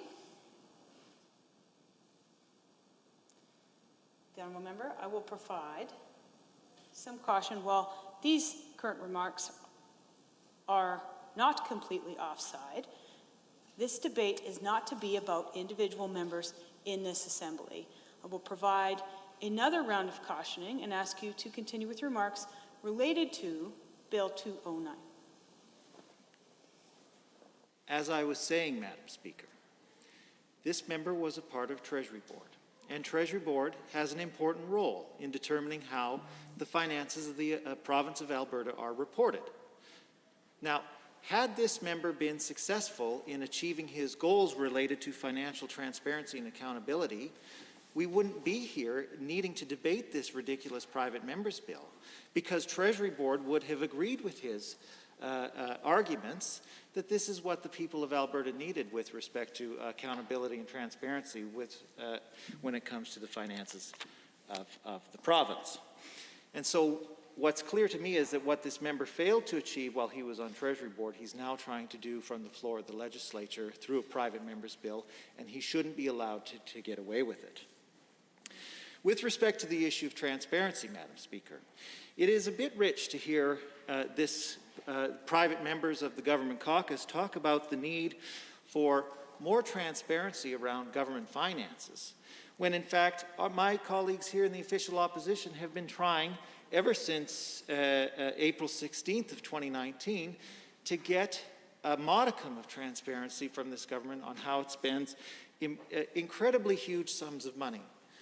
To date, we have no idea how much money was spent on the failed Keystone XL pipeline. And our repeated calls to get transparency on that issue have been rebuffed by the members opposite. With respect to the $30 million war room that continues to do nothing but embarrass the people of Alberta and provide nothing but high-paid jobs for failed UCP candidates, well, that's structured so that we can't even legally get transparency on it. It's structured as a private corporation that's not subject to the Freedom of Information and Protection of Privacy Act. Absolutely ridiculous, Madam Speaker, and there's nothing in this bill that would require organizations like the War Room to provide Albertans transparency on how that $30 million is being spent. I joined my colleague from Calgary Mountain View during the energy estimates. There's a line item in the energy budget that talks about industry advocacy. My colleague from Calgary Mountain View pressed the minister on what the $19 million that was related to industry advocacy was being spent on, Madam Speaker. The Minister of Energy flat out refused to provide her an answer. Absolutely astounding that $19 million would go out the door, and the minister, when asked what she was spending it on in a public forum, would refuse to provide an answer. So it's incredibly frustrating that we are dealing now with this legislation to apparently provide transparency when at every turn the government has refused to provide transparency. And my friends in the official opposition and I have used a lot of the tools that are available to us as members of the official opposition to try to get increased transparency. One of those major tools is the Public Accounts Committee. We've tried in February to get the Minister of Energy and her department to appear before us to talk about issues around coal mining. The member from Livingston McLeod just stood up and adjourned the meeting before it even got started. We've repeatedly tried to get a number of important government ministries to appear before the Public Accounts Committee. Every time we've tried to get those departments before committee, members of the UCP caucus have voted down our suggestions and have worked overtime to make sure that government can't be held to account by our own legislature when it comes to how we spend our money. And it's absolutely ridiculous. Now, with respect to who this bill applies to, and more importantly, to who it doesn't, the member from Red Deer South and his COVID-19 compatriot there from Lacombe-Panoka talked about needing to inform individuals about... That's the point of order, Madam. Give me a... The Honourable Member for Carson-Siksika. Thank you, Madam Speaker, and I think it should come as no surprise that I'm rising on a point of order, implying that the false motives from the Honourable Member from Lacombe-Panoka as being a COVID denier. The member said, joining his COVID-denying compadre from Lacombe-Panoka. Check it, Madam Speaker. So I would encourage the member from Edmonton Gold Bar, which would be beyond, maybe beyond his capacity to raise the level of decorum in here, but to retract the comments, maybe get back to the contents of the bill, of which I've heard very little from him so far this afternoon. The Honourable Member for Minton South. Thank you, Madam Speaker. I think certainly that the member is And you have cautioned the member a few times here today already, but I think certainly the member has been trying to speak to the substance of this bill and has been trying to speak to the matters which affect this bill. And I think that when we talk about how the issues of the conduct of members and caucuses in this place affect bills, it certainly affects when we're talking about public service and transparency. So I think certainly this is a matter of debate, and that we encourage this member to continue and to be a little bit cautious in his comments. Thank you. Aye. As mentioned in the comments, this is not the first time the honourable member has been cautioned for being off topic in this current debate. And further to that, making this debate about members in this House and not about the bill. This is the third time in which we find ourselves here. There will not be a fourth time. I will ask the honourable member to continue with the cautions noted with his debate. The honourable member for Edmonton Gold Bar. Thank you, Madam Speaker. As I was saying, we heard a lot from the member from Red Deer South and the member from Lacombe-Panoka on the issue of who this would apply to, who this bill would apply to. Well, apparently we can't even mention members who have spoken to the debate, I guess, Madam Speaker. But the important thing is that what they have stressed is that individual Albertans will allegedly be informed about the cost of public services.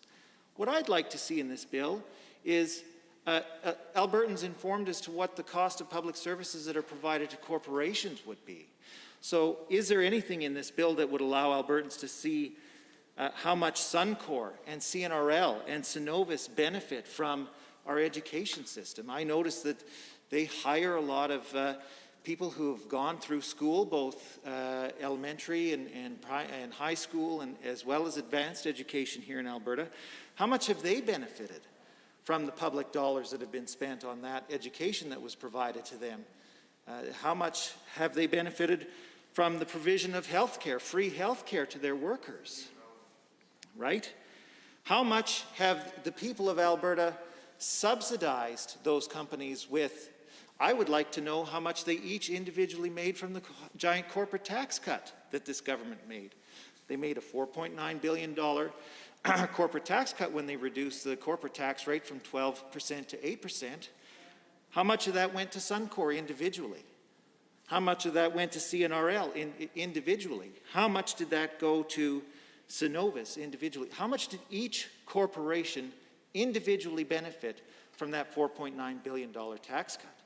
The people of Alberta want to know, Madam Speaker, but I don't think that that's the intent of the member from Red Deer South's bill. We get a glimpse of some of the other subsidies that the government provides to these major corporations by looking through the government documents. You know, we get a hint of the property tax reductions that they get. Any other members wishing to join the debate? The honourable member for Calgary East. Thank you, Madam Speaker. It is my privilege to rise today and speak to Bill 209, Cost of Public Services Transparency Act. This is an important bill and a concept that has been talked about for a long time, and I'm glad to finally see something like this taking shape. Every election we hear promises from all sides regarding more transparency, in particular regarding the way tax dollars are spent, and rightly so. The government serves at the pleasure of the public, something we must never forget. The government has a right in our system to impose taxes in exchanges for services. Far too often, however, the actual cost of these services is unclear. Citizens begin to wonder why their taxes are going up when they do not see any further benefit. It is one of our jobs as elected representatives to ensure that we are using those tax dollars responsibly. Further still, we should be able to explain clearly to the public where their money has gone and where it is going exactly. The budget is a vast document, and I would care to venture that there are too many taxpayers that would take the time to read it to find out specifics about what money is going, where is every department. We need to do better than expecting someone to browse through the massive document. Some citizens believe that big government is a good thing and are not worried about transparency. Others believe that we need a smaller government. On both sides, what I hope can be agreed upon is that actually bringing forward transparency for good of those who represent. As a government, we have talked a lot about the financial literacy, and it is important to society. It is not, however, just important for people to have literacy in this area in terms of their household finances, but it is critical that they also understand this in terms of how this taxpayer dollars are spent and how much programs cost. New shiny programs are another thing that is popular around election times. These are the things that sound great, but very rarely is the cost of these many programs explained to voters, and thus it is not understood. Similarly, because it is necessarily understood by many what the cost of services are. Many people do not understand how much a program they may be asking for will cost them and other taxpayers. This is why I support this bill, Madam Speaker. It allows taxpayers to have this understanding and also allows them to hold us to account. Taxpayers' money does not belong to the government. Madam Speaker, this money is not ours to take and do whatever we want with it. We often hear some describing the lowering of tax rates as giveaway. This is strange to me. The government cannot give money away that it never collects in the first place. We must understand that every penny the government spends is either taken from the taxpayer to begin with or borrowed against future collections from taxpayers. To believe that not collecting tax is in some way giveaway by the government is to think that an individual's money going to the government to begin with. Madam Speaker, government and taxes do serve a purpose. As only one example of many, people and the economy in general require transportation infrastructure because this is a collective need. Government collects tax to provide that service. Where I think most of us differ in opinion is the size of each of those and how much is necessary. It is vital that it isn't just government making this decision. Every 4 years in this province, we have elections where the citizens have a chance to generally tell the government about their priorities. This will be enhanced by our government's introduction of recall and citizens' initiative. What will be important in all of this is that there is understanding of the cost of the direction and actions accepted by the electorate. This bill aims to create that understanding. Over the past couple of decades, there has been a discussion about the cost of visits to the emergency room versus cost to the doctor's office. Obviously, visiting an emergency department is more expensive, but many people will go there anyway. In 2015, a report was published by the Canadian Institute of Health Information, which showed that two most common reasons for emergency room visits were for upper respiratory infections such as cold and the need of antibiotics, which in most cases are not life-threatening. These visits made up 26% of the visits. The question is, would people seek out a family doctor if they knew how much more it was costing them in taxes to go to the emergency room for these issues? I believe the wood and the cost associated with these visits are just one thing that this bill will focus light on. This is not just aimed at the healthcare, this is aimed at all publicly funded services. Things like the cost of K-12 education, post-secondary education, municipal operating expenses, and so on.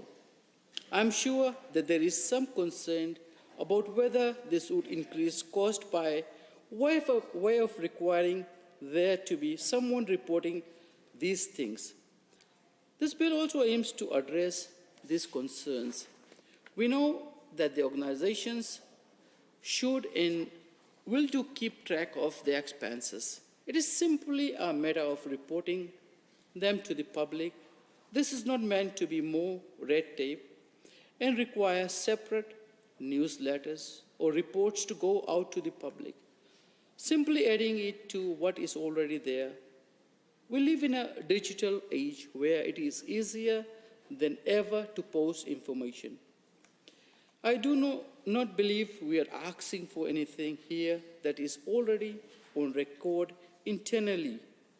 This bill simply seeks to make the information external for taxpayers to see and understand.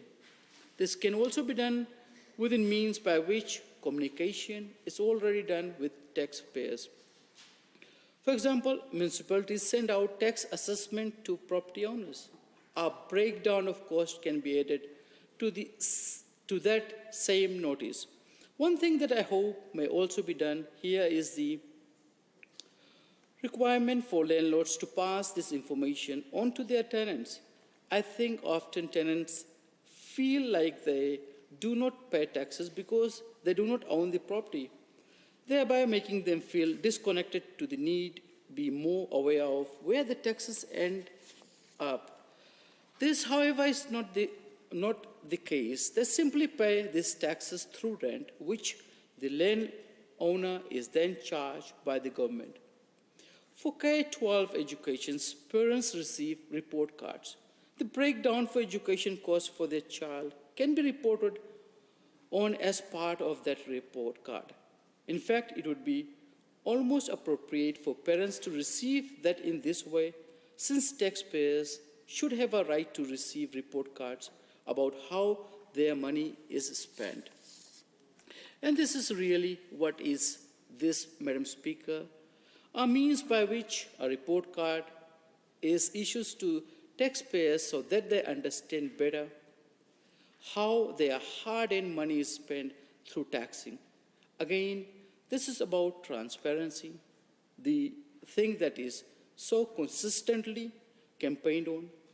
I encourage my colleagues here in the Assembly to support this bill so that we can bring more awareness to public spending. Thank you, Madam Speaker. And members, this is to debate on Bill 209. The Honourable Member for Brooks Medicine Hat. Thank you, Madam Chair. Speaker, I appreciate the opportunity to rise on Bill 209. And I think I was the first one who got up, so I think we're all good. But I wanted to thank the Honourable Member for Red Deer South for his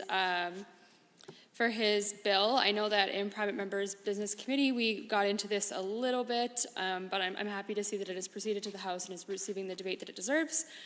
So, Madam Speaker, we know that Alberta offers some of the best public services in the world. We're very proud of that. Our nurses and doctors are among the highest paid in Canada, as well as our teachers. And I would just like to preface this by saying that we know that they work very hard and they deserve the pay that they get.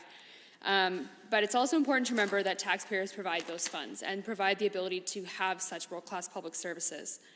Many taxpayers don't realize how governments distribute these funds, and I truly believe, Madam Speaker, that isn't by any fault of their own. This information is often very hard to find. Sometimes you have to dig through Hansard, or you have to find some obscure website to figure out exactly where these things are located. And even sometimes when you contact your MLA, there's process there to find out to find out these things ourselves too, because some of this information just isn't readily posted. And some of the options of things that we could be disclosing more readily is the cost per day for in-class learning.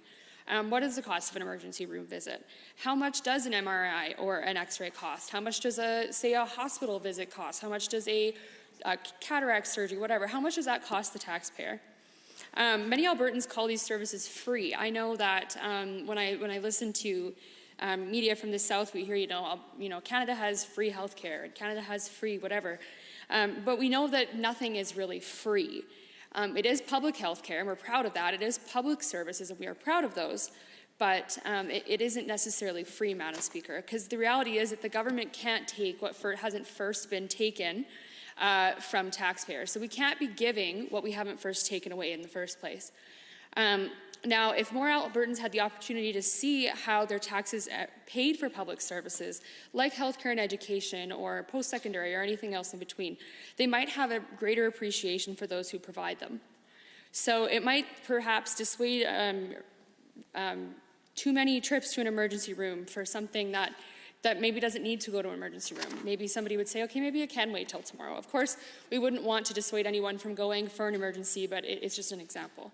There may have been more appreciation for the work that our educators do and our teachers do when they understand, how much it does cost to run a classroom. Maybe they wouldn't ask so many questions, or maybe Albertans would understand better how much those services really cost. And post-secondary students themselves might even have a better understanding of just how much of their tuition government subsidizes. I know that when I was in post-secondary, I had no idea. It wasn't something that I sought out either. I will say that. But perhaps it is something that we could find out as post-secondary students, or as post-secondary students could find out more readily through Bill 209. So through Bill 209, the Cost of Public Services Transparency Act, we can provide that opportunity for Albertans to have the most information.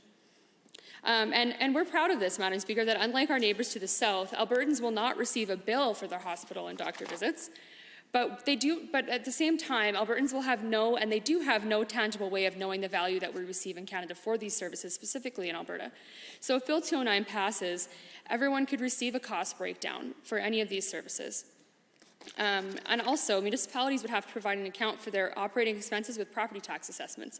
And I just heard the member for Calgary East, I think, yes, Calgary East, talking about, I'm so sorry, talking about how their, how renters can expect, if their rent is going up. Well, maybe that's because property taxes are plummeting through the roof. We have to be governments need to be transparent in showing just exactly where that money is coming from. I know who hasn't looked at their taxes and thought, what am I actually getting for the money that the government is taking off my paycheck? Who hasn't thought, I should be paying less, or I wish I could pay less, or my goodness, this seems ridiculous. And I think at any income bracket you can say that. And hopefully Bill 209 can provide an answer to that question by allowing for greater transparency to Albertans on how public services are spending their money.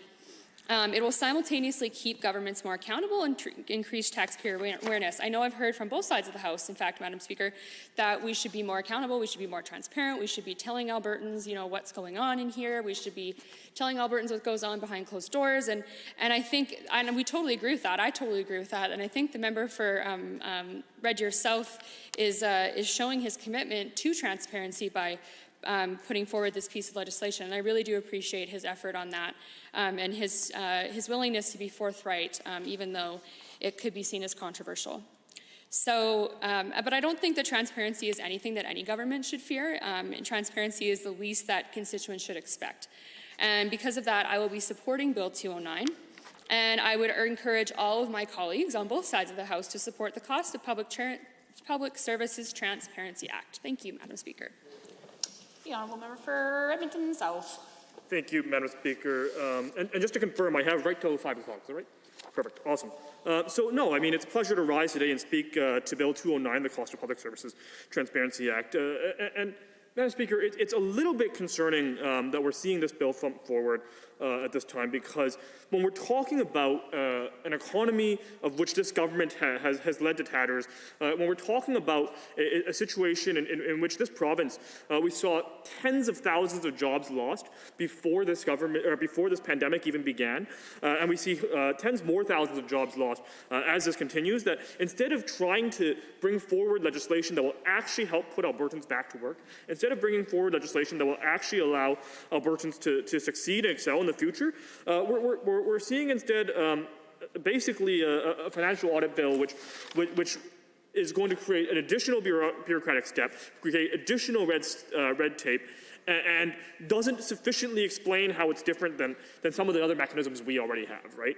And Madam Speaker, this is something that was brought up when we talked to stakeholders too, right? When we talked to stakeholders in the committee, in the Private Members Bills Committee, one of the things that we heard was that it's very concerning if, for example, somebody was to visit a emergency room or a non-urgent care center and receive a procedure, so let's say a senior gets a knee replaced or something like that, Madam Speaker, it would be extraordinarily concerning if a senior received a bill in the mail or what appeared to be a bill in the mail.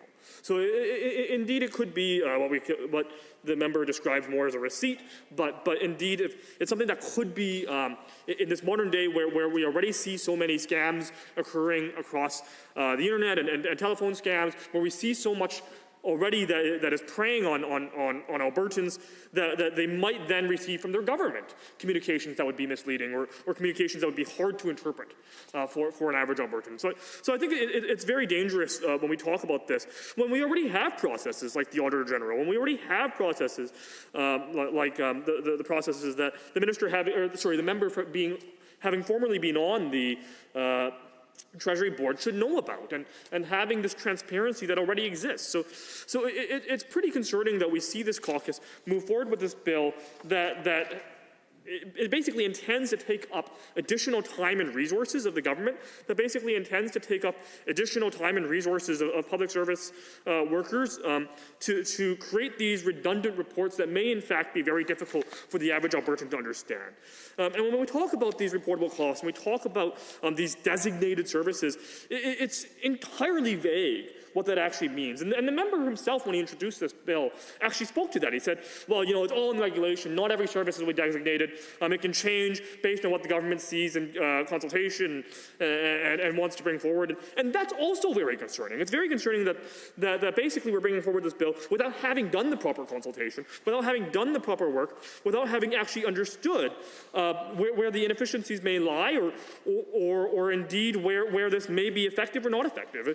It basically says we're giving the government a blank check to send these receipts or bills to Albertans without actually understanding the ramifications, how much it would cost to do this, where this might actually happen. The member indicated, for example, it might happen on report cards. And Madam Speaker, that's something that's very strange because as many members here were former teachers, they know that from school board to school board, from school to school, there's often different software that generates these report cards and reporting. So it can be very difficult to consolidate this information. But yet the member was unable to address any of that. So Mr. Speaker, welcome back. I think that certainly it's something that's very difficult when we're talking about this bill to support, because it simply is so broadly written and such creates this burden on and inefficiency and red tape on the government that it would be very difficult for any person in this House to support. I think that when we look at the processes in place, we certainly support transparency. We certainly support having a system that holds the government accountable to Albertans. And that's why when we called about in this place many times, Mr. Speaker, that's why the opposition called on the government to do things like release the contracts they signed over KXL. How much money did this government lose? How much money did this government fail to disclose? How much of taxpayer dollars did they put on the line? And unfortunately, the government withheld all that information and didn't reveal that information. And Mr. Speaker, those are the types of things I would have liked to see in this bill. Those are the types of disclosures I would have liked to see in the bill, and I think would have really broadened transparency. But instead, we see this red tape. Instead, we see this bureaucratic process and creation of extra burden. And I think that's something that's extraordinarily disappointing. And Mr. Speaker, with that, I'd like to move that we adjourn debate. Honourable members, having heard the motion as proposed by the Honourable Member for Edmonton South to adjourn debate, all those in favour, please say aye. Aye. Any opposed, please say no. No. In my opinion, the noes have it. That motion is defeated, and a division has been called. Call in the members.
Honourable members, the division has been called on a motion for adjournment of Bill 209. All those in favour of the motion, please rise.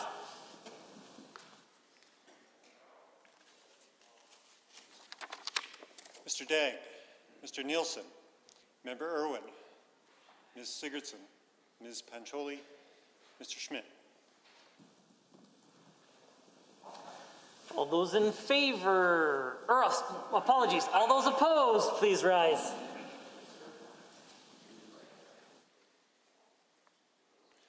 The Honourable Mr. Madhu, the Honourable Mr. Luan, the Honourable Ms. Pond, the Honourable Minister Lagrange, the Honourable Mr. Wilson, Mr. Getson, Mr. Turton, Ms. Goodrich, Mr. Scow, Ms. Glasgow, Mr. Yao, Mr. Walker, the Honourable Mr. Hunter, Mr. Reid, Mr. Godfrey, the Honourable Mr. McIver, Mr. Guthrie, Mr. Rutherford, the Honourable Mr. Glubish, Mr. Orr, Mr. Steffan, Mr. Rosewell, Mr. Singh. Mr. Speaker, total for the motion 6, total against 23. Honourable members, that motion is defeated. Under motions other than government motions, motion other than government motion 518, Mr. Williams. The Honourable Member for Cardston Siksika on behalf of the Honourable Member for Peace River. Thank you, Mr. Speaker. Good to see you. It is my honor to introduce and move Motion 518 on behalf of the honourable member from Peace River. The junior senator from Nebraska was elected on November 4th, 2014. However, Senator Sass did not deliver his maiden speech from the Senate floor until 1 full year later on November 4th, 2015. He waited before speaking, and what he said was worth the wait. One line I wish to pull from his speech is his response to whether he is calling for more civility in the Senate and in politics. The senator declares in his answer, "No, while I'm in favor of more civility, my actual call here is for more substance. There is not a call for less fighting, it is a call for a more meaningful fight. This is a call for bringing our A game to the biggest debates about the biggest issues facing our people. With much less regard for elections and news cycles, this is a call to be for something big enough that you might risk your re-election over," unquote. Mr. Speaker, I rise today on behalf of my colleague, the member from Peace River, to move this motion 518. And like the member himself, this motion is unusual. It is not like most motions other than government motions the Chamber sees, where the Assembly broadcasts our legislative will on matters of provincial importance or irrelevance. Instead, this motion amends our laws, not provincial statutes, but the procedural laws that govern Alberta's legislature. Mr. Speaker, our standing orders. To clarify the mechanics for my colleagues, the effect of the amendment is to replace our Standing Order 29.2a with 29.1, giving members the ability to intervene in the member's speech while underway. When a hopeful intervener makes his or her intention to ask a question by raising it to their feet and catching the eye of the debater, the debating member who currently holds the floor has the right to accept or refuse the intervention. If accepted, the debater gives way to the intervener for the pointed but relevant question before returning to his feet or her feet and continuing with their remaining time. This would allow for members to engage directly and immediately, confronting and clashing with opposing views. It would allow for exchanges between members on substantive issues and proposed legislation. Genuine debate is why Albertans sent us to this chamber. If passed, we would not be the only parliament in the Westminster system to have interventions. The original parliament has them as well. Though this amendment is similar to the UK interventions, it is unique to Alberta by preserving the 5 minutes that is used for questions and comments of 29.2a for 5 one-minute interventions. The reason for moving this motion is not Anglophilic in origin, though the member from Peace River and I do share a love for the Mother Parliament. It is because, as the great Irish parliamentarian Edmund Burke said in 1774, Parliament is a deliberative assembly of one nation, with one interest, that of the whole, where not local purposes, not local prejudices ought to guide, but the general good resulting from the general reason of the whole, unquote. Our legislature is meant to be a place where our province holds its provincial debate, where the debate of laws that will govern every Albertan are scrutinized and the general good is produced from the general reason of the whole. Put plainly, this body should be addressing our province's biggest problems, shepherding our provincial debate through those problems and producing solutions for everyday Albertans. But do everyday Albertans believe that is what we do here at the legislature? Unfortunately, I think every member in this chamber has once heard the opposite when back in their constituencies. Often with the hue of the partisan color of their choice, we hear that everyday Albertans do not believe this institution is where serious debate is being held. Don't misunderstand me, however.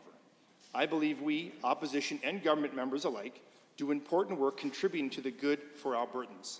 However, increasingly, the public opinion of many Albertans indicates that they do not take the work we do as MLAs all the time as serious, and that is unfortunate. To be sure, there are many reasons for this depreciation. This body cannot address all of them, and this motion and this speech can address even fewer. But we can correct, however modest, whatever we should. This is not a partisan motion, Mr. Speaker. It is also not a government motion. The member from Peace River has worked hard with his colleagues to try to convince them that we owe Albertans the ability to elevate debate. All parties, Conservative and New Democrat, all members, front bench and back, have a shared interest in our Assembly addressing our biggest issues honestly and directly, Mr. Speaker. In writing about the collapse of trust in our institutions, Yuval Levin, the Israeli-American author, describes institutions, including ones like our legislature, as formative for those who pass through them. The institution, its culture, its procedures, and its people shape us and form us. However, Levin continues on to tell us that in the United States, quote, a lot of members of Congress have come to view the institution as a kind of platform for themselves, as a way to raise their profile, to become celebrities in the world of cable news or talk radio. In essence, to perform. That's their core understanding of what the job is. And what's lost in the process is the capacity to legislate, to deliberate, to compromise. Members come to see themselves as players in a larger political ecosystem, the point of which is not legislating or governing, but a kind of performative outrage for a partisan audience that's asking them to put on a show, end quote. Levin articulates that so many of us see and dread in modern politics a disconnecting from our shared political past, transforming our beloved institutions from formative to performative, no longer debating but displaying. There is likely unanimous agreement on both sides of this House that Canada has not reached this point in our civil discourse, and that we don't want to move the Alberta legislature closer to the cousins in the South.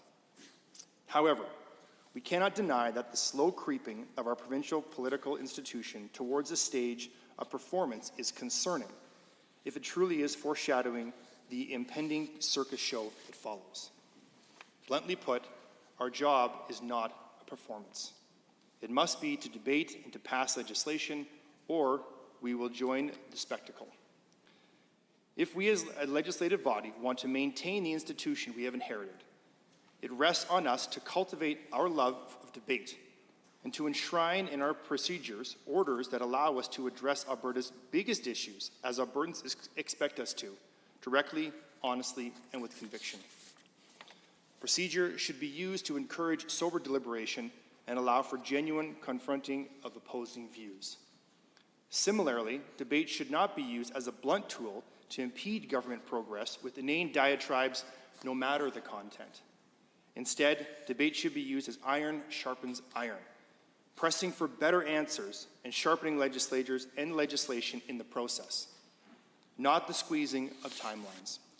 In closing, in his maiden speech, Senator Sass delivers this anecdote in performance politics, hyper-partisan attacks, and the narcissism prevailing from the American politics of what has become the age of Trump and Alexandria Ocasio-Cortez. Quote, we should be bored by lazy politician speech. We have nothing to fear from honest differences, honestly shared, for I believe greater clarity between us can lead to greater clarity among us, end quote. The member from Peace River and these government benches recognize that these are big generational problems to address. And he recognizes that this amendment will not necessarily address them all. It may be that upon review of the standing order change under Part B of this motion, the decision is to find another way to improve how we debate. Motion 518 is just an honest attempt from one member stating his views that we owe it to all Albertans who sent us here to bring our A game to our debate. With that, Mr. Speaker, I encourage all members to please vote in support of Motion 518. Thank you. Honourable members, is there others wishing to join in the debate this evening? The Honourable Member for Edmonton Whitemud. A point of order is noted. Pursuant to House of Commons Procedure and Practice, 3rd edition, I rise on a point of order. On page 603 of House of Commons Procedure and Practice, Chapter 13, under a motion that a member be now heard. When two members rise simultaneously to catch the speaker's eye, the speaker will recognize one of them to speak. By rising on a point of order, another member may move that the member who had not been recognized be given the floor. The moving of the motion that a member be now heard is an exception to the rule that a motion cannot be moved on a point of order. The motion may not be moved if the member first recognized by the speaker has already begun to speak. I rise at this time to make this motion pursuant to this practice. This practice is further described as a recorded division may take place. The motion clearly cannot be moved if the member named in the motion did not originally rise to be recognized. However, as you saw, and I'm sure the video record of this place will show, two members, my honourable colleague from Edmonton Highlands Norwood and my honourable colleague from Edmonton Whitemud, did indeed rise, and neither had begun to speak. So I'll also note that in the House of Commons on October 29th, 1999, the acting Speaker Thibault ruled that so long as a member had not already spoken to a motion, that a member's motion, in this case, motion 518, was already received by the Assembly. I appreciate the interjection. I'd like you to yield when the Speaker rises, as I have a question with respect to the point of order. I'm hoping that you can direct to me in the standing orders where the reference that you're making. I know that there are a number of occasions in which we use the House of Commons procedures and practice for guidance with respect to procedures of the House. But I'm hoping that you'll be able to make that, as you know, we are the masters of our own domain with respect to the rulings. And so if you can help by providing some additional context, I would appreciate that. But please proceed with your point of order. Thank you, Mr. Speaker. And if you may, I believe that if you refer to the standing orders, under motions that may be made, we do see that there are motions, excuse me, Mr. Speaker, I just need to flip very quickly here.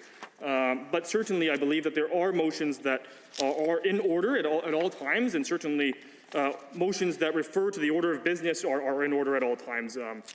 I just need to find the exact reference there.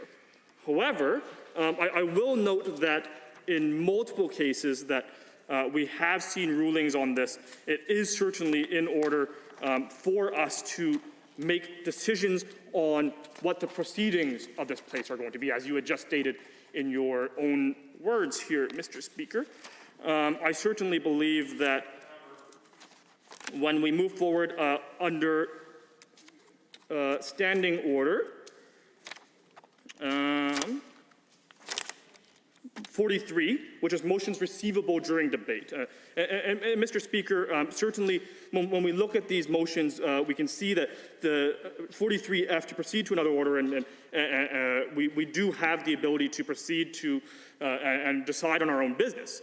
Now, as I'll continue, Mr. Speaker, that such a motion to now be heard is in order, and we saw this reaffirmed by Acting Speaker Barry Devlin in the House of Commons on April 2nd, 2014, when a question of whether the member for Louis Saint Laurent or the member for Etobicoke Lakeshore should be heard.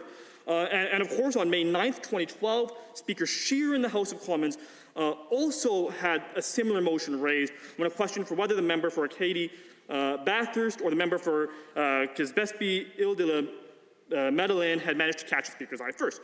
That question was decided on Hansard page 1525 in the House of Commons Procedure and Practice, and was decided on division by Parliament. So, Mr. Speaker, in accordance with this procedure that is well outlined in House of Commons Procedure and Practice, and certainly as it is allowable in this place for us to move motions which do indeed determine the order of which we are debating business, I would move that the honourable member for Edmonton Highlands Norwood now be heard.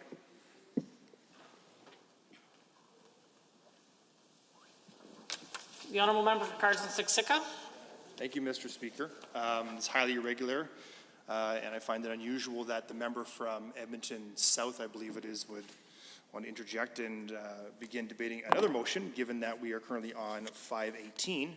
I'm not sure what that member is afraid of. But in response to his point of order, I don't understand where this has been used in precedents in Alberta. I didn't hear that in his remarks, though I know he referenced some other precedents. But I don't see how this motion that he's moving is in order, and I encourage you to rule against it. We'd like to continue on debate on 518. I appreciate the interjections from both members. I would provide some comments for the Honourable Deputy Official Opposition House Leader that this is a procedure that members now be heard is not a procedure that is used inside the Alberta context, and so this isn't a point of order. I would also point to the Honourable Member to Standing Order number 2. Procedure in unprovided for cases. In all contingencies unprovided for, the Speaker shall decide, or The question shall be decided by the Speaker in making a ruling. The Speaker shall, based on any decision on usages and precedents of the Assembly and on parliamentary tradition. I have just stated that this isn't a question that is heard inside the Alberta Legislature. It's not within our standing orders. And so the Honourable Member for Edmonton Whitemud. Thank you, Mr. Speaker. Pursuant to Standing Order 8 sub 4, I would move that the motion under consideration be moved to the bottom of that item of business on the order paper.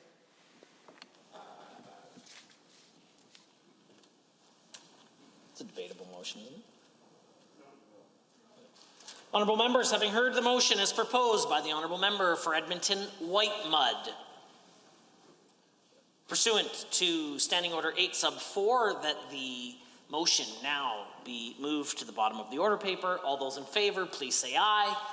Aye. Any opposed, please say no. No. In my opinion, that motion is defeated, and a division has been called. Call in the members.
Honourable members, all those in favour of the motion as proposed by the Honourable Member for Edmonton Whitemud, please rise.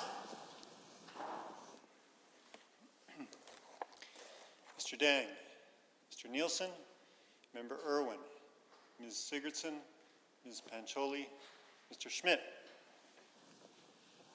All those opposed, please rise.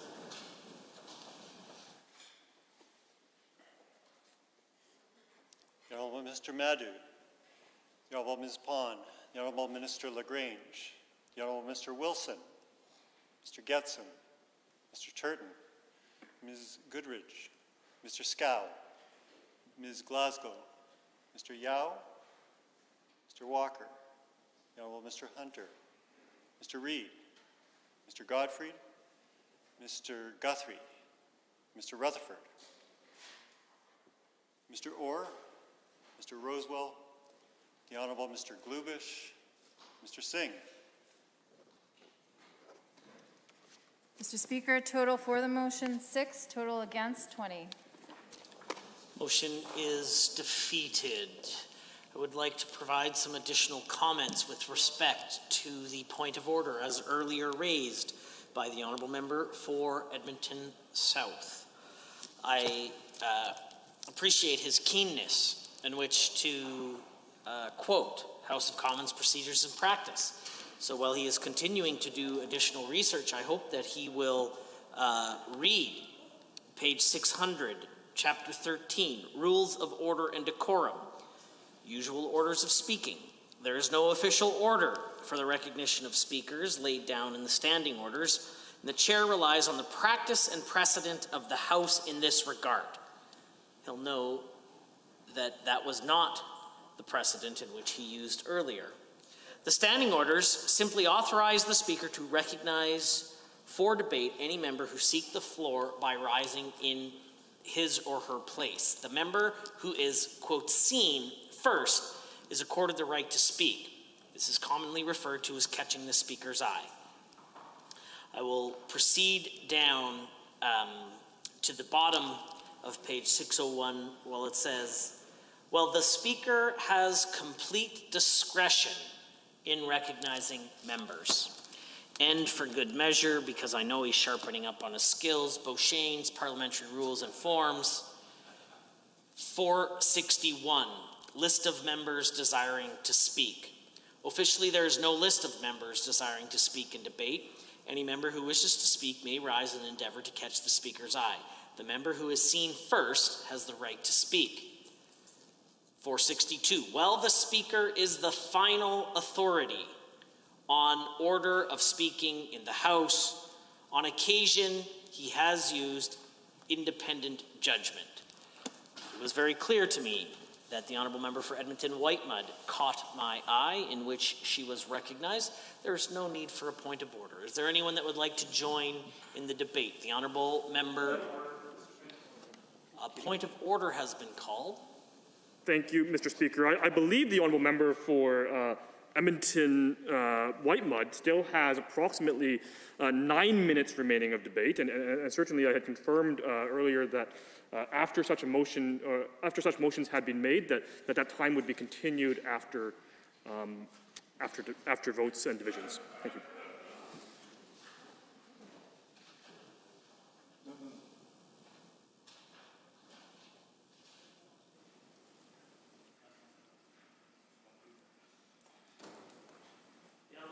House Leader, if you have comments to add. Well, thank you, Mr.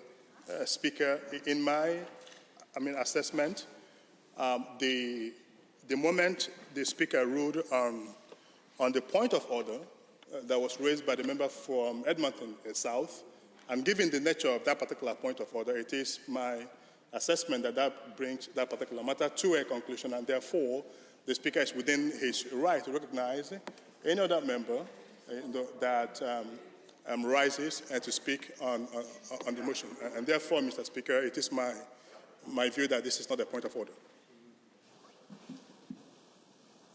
I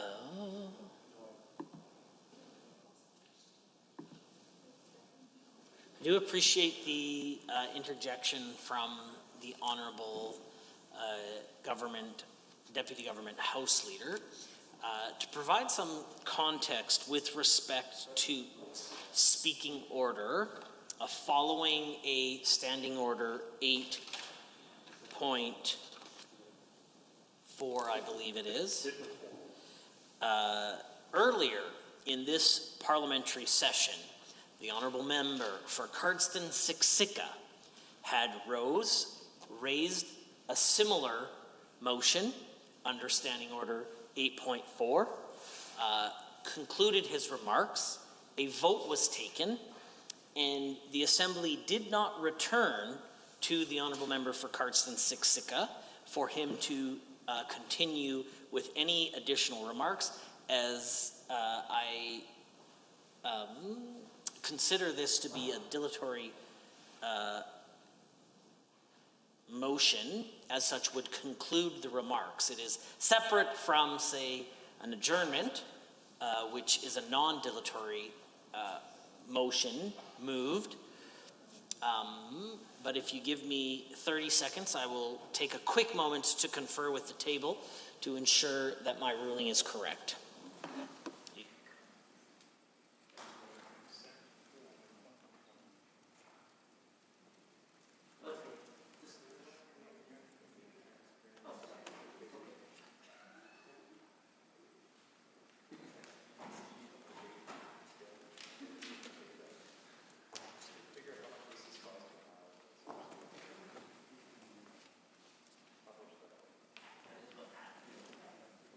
The Honourable Member for Fort McMurray-Lac-La-Biche.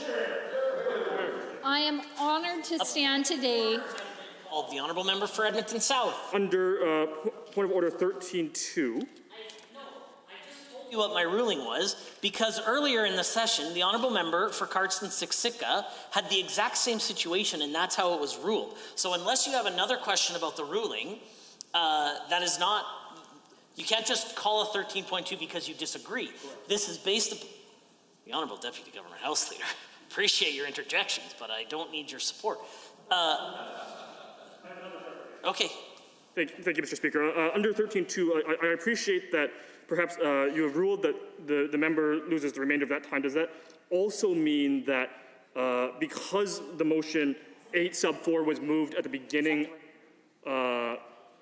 was moved at the beginning of the speech, that 9 minutes, the remaining time is now lost, and the member is no longer able to speak to this motion in the future as well? Is that yes, because they moved a superseding motion or a dilatory motion. So you don't, it's as though you've moved an amendment. You don't get to stand up and speak to the amendment at an additional time when you've moved the amendment. The Honourable Member for Lac-La-Biche, Fort McMurray-Lac-La-Biche. I'm honoured to stand here today and speak to motion 518. And it's really interesting, Mr. Speaker. This motion is a motion that I believe would strengthen debate that occurs in this chamber and add to the decorum in our House. And today's antics clearly demonstrate that this is something that the opposition is afraid of. And therefore tells me that this is more important now than it was when we started this debate. And it really does encourage and strengthen our ability to represent our constituents' views and concerns. It's critically important to remember that the history of our system, the Westminster parliamentary system, has developed in place to place limits on the ability of the monarch to arbitrarily create or raise taxes.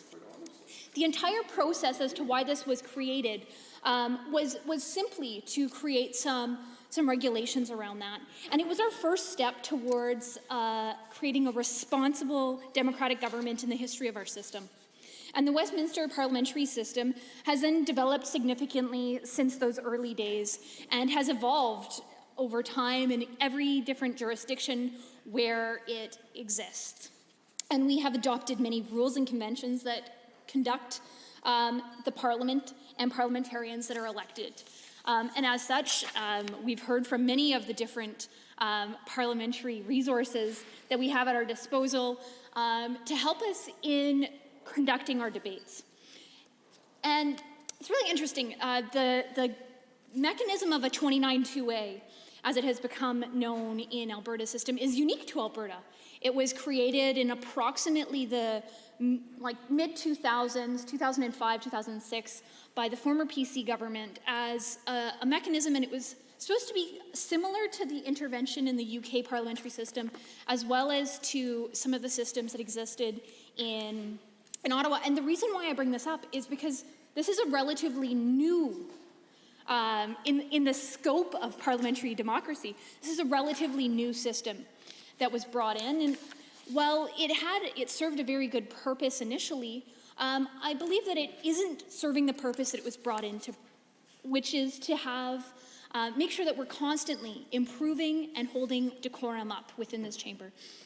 Our function as members of the Legislative Assembly has evolved substantially over time and can now be summarized to the statement that we must best represent the views of our constituents on any issue that comes before the House for debate and throughout the entire process.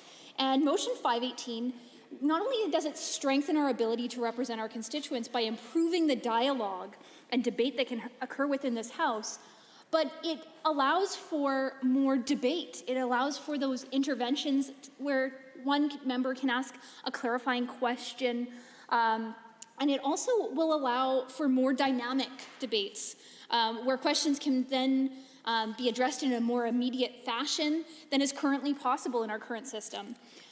By amending Standing Order 29 to allow for these interventions, true debate will actually be able to occur and flourish in this House, in the same way it does in the United Kingdom and many other systems throughout the world.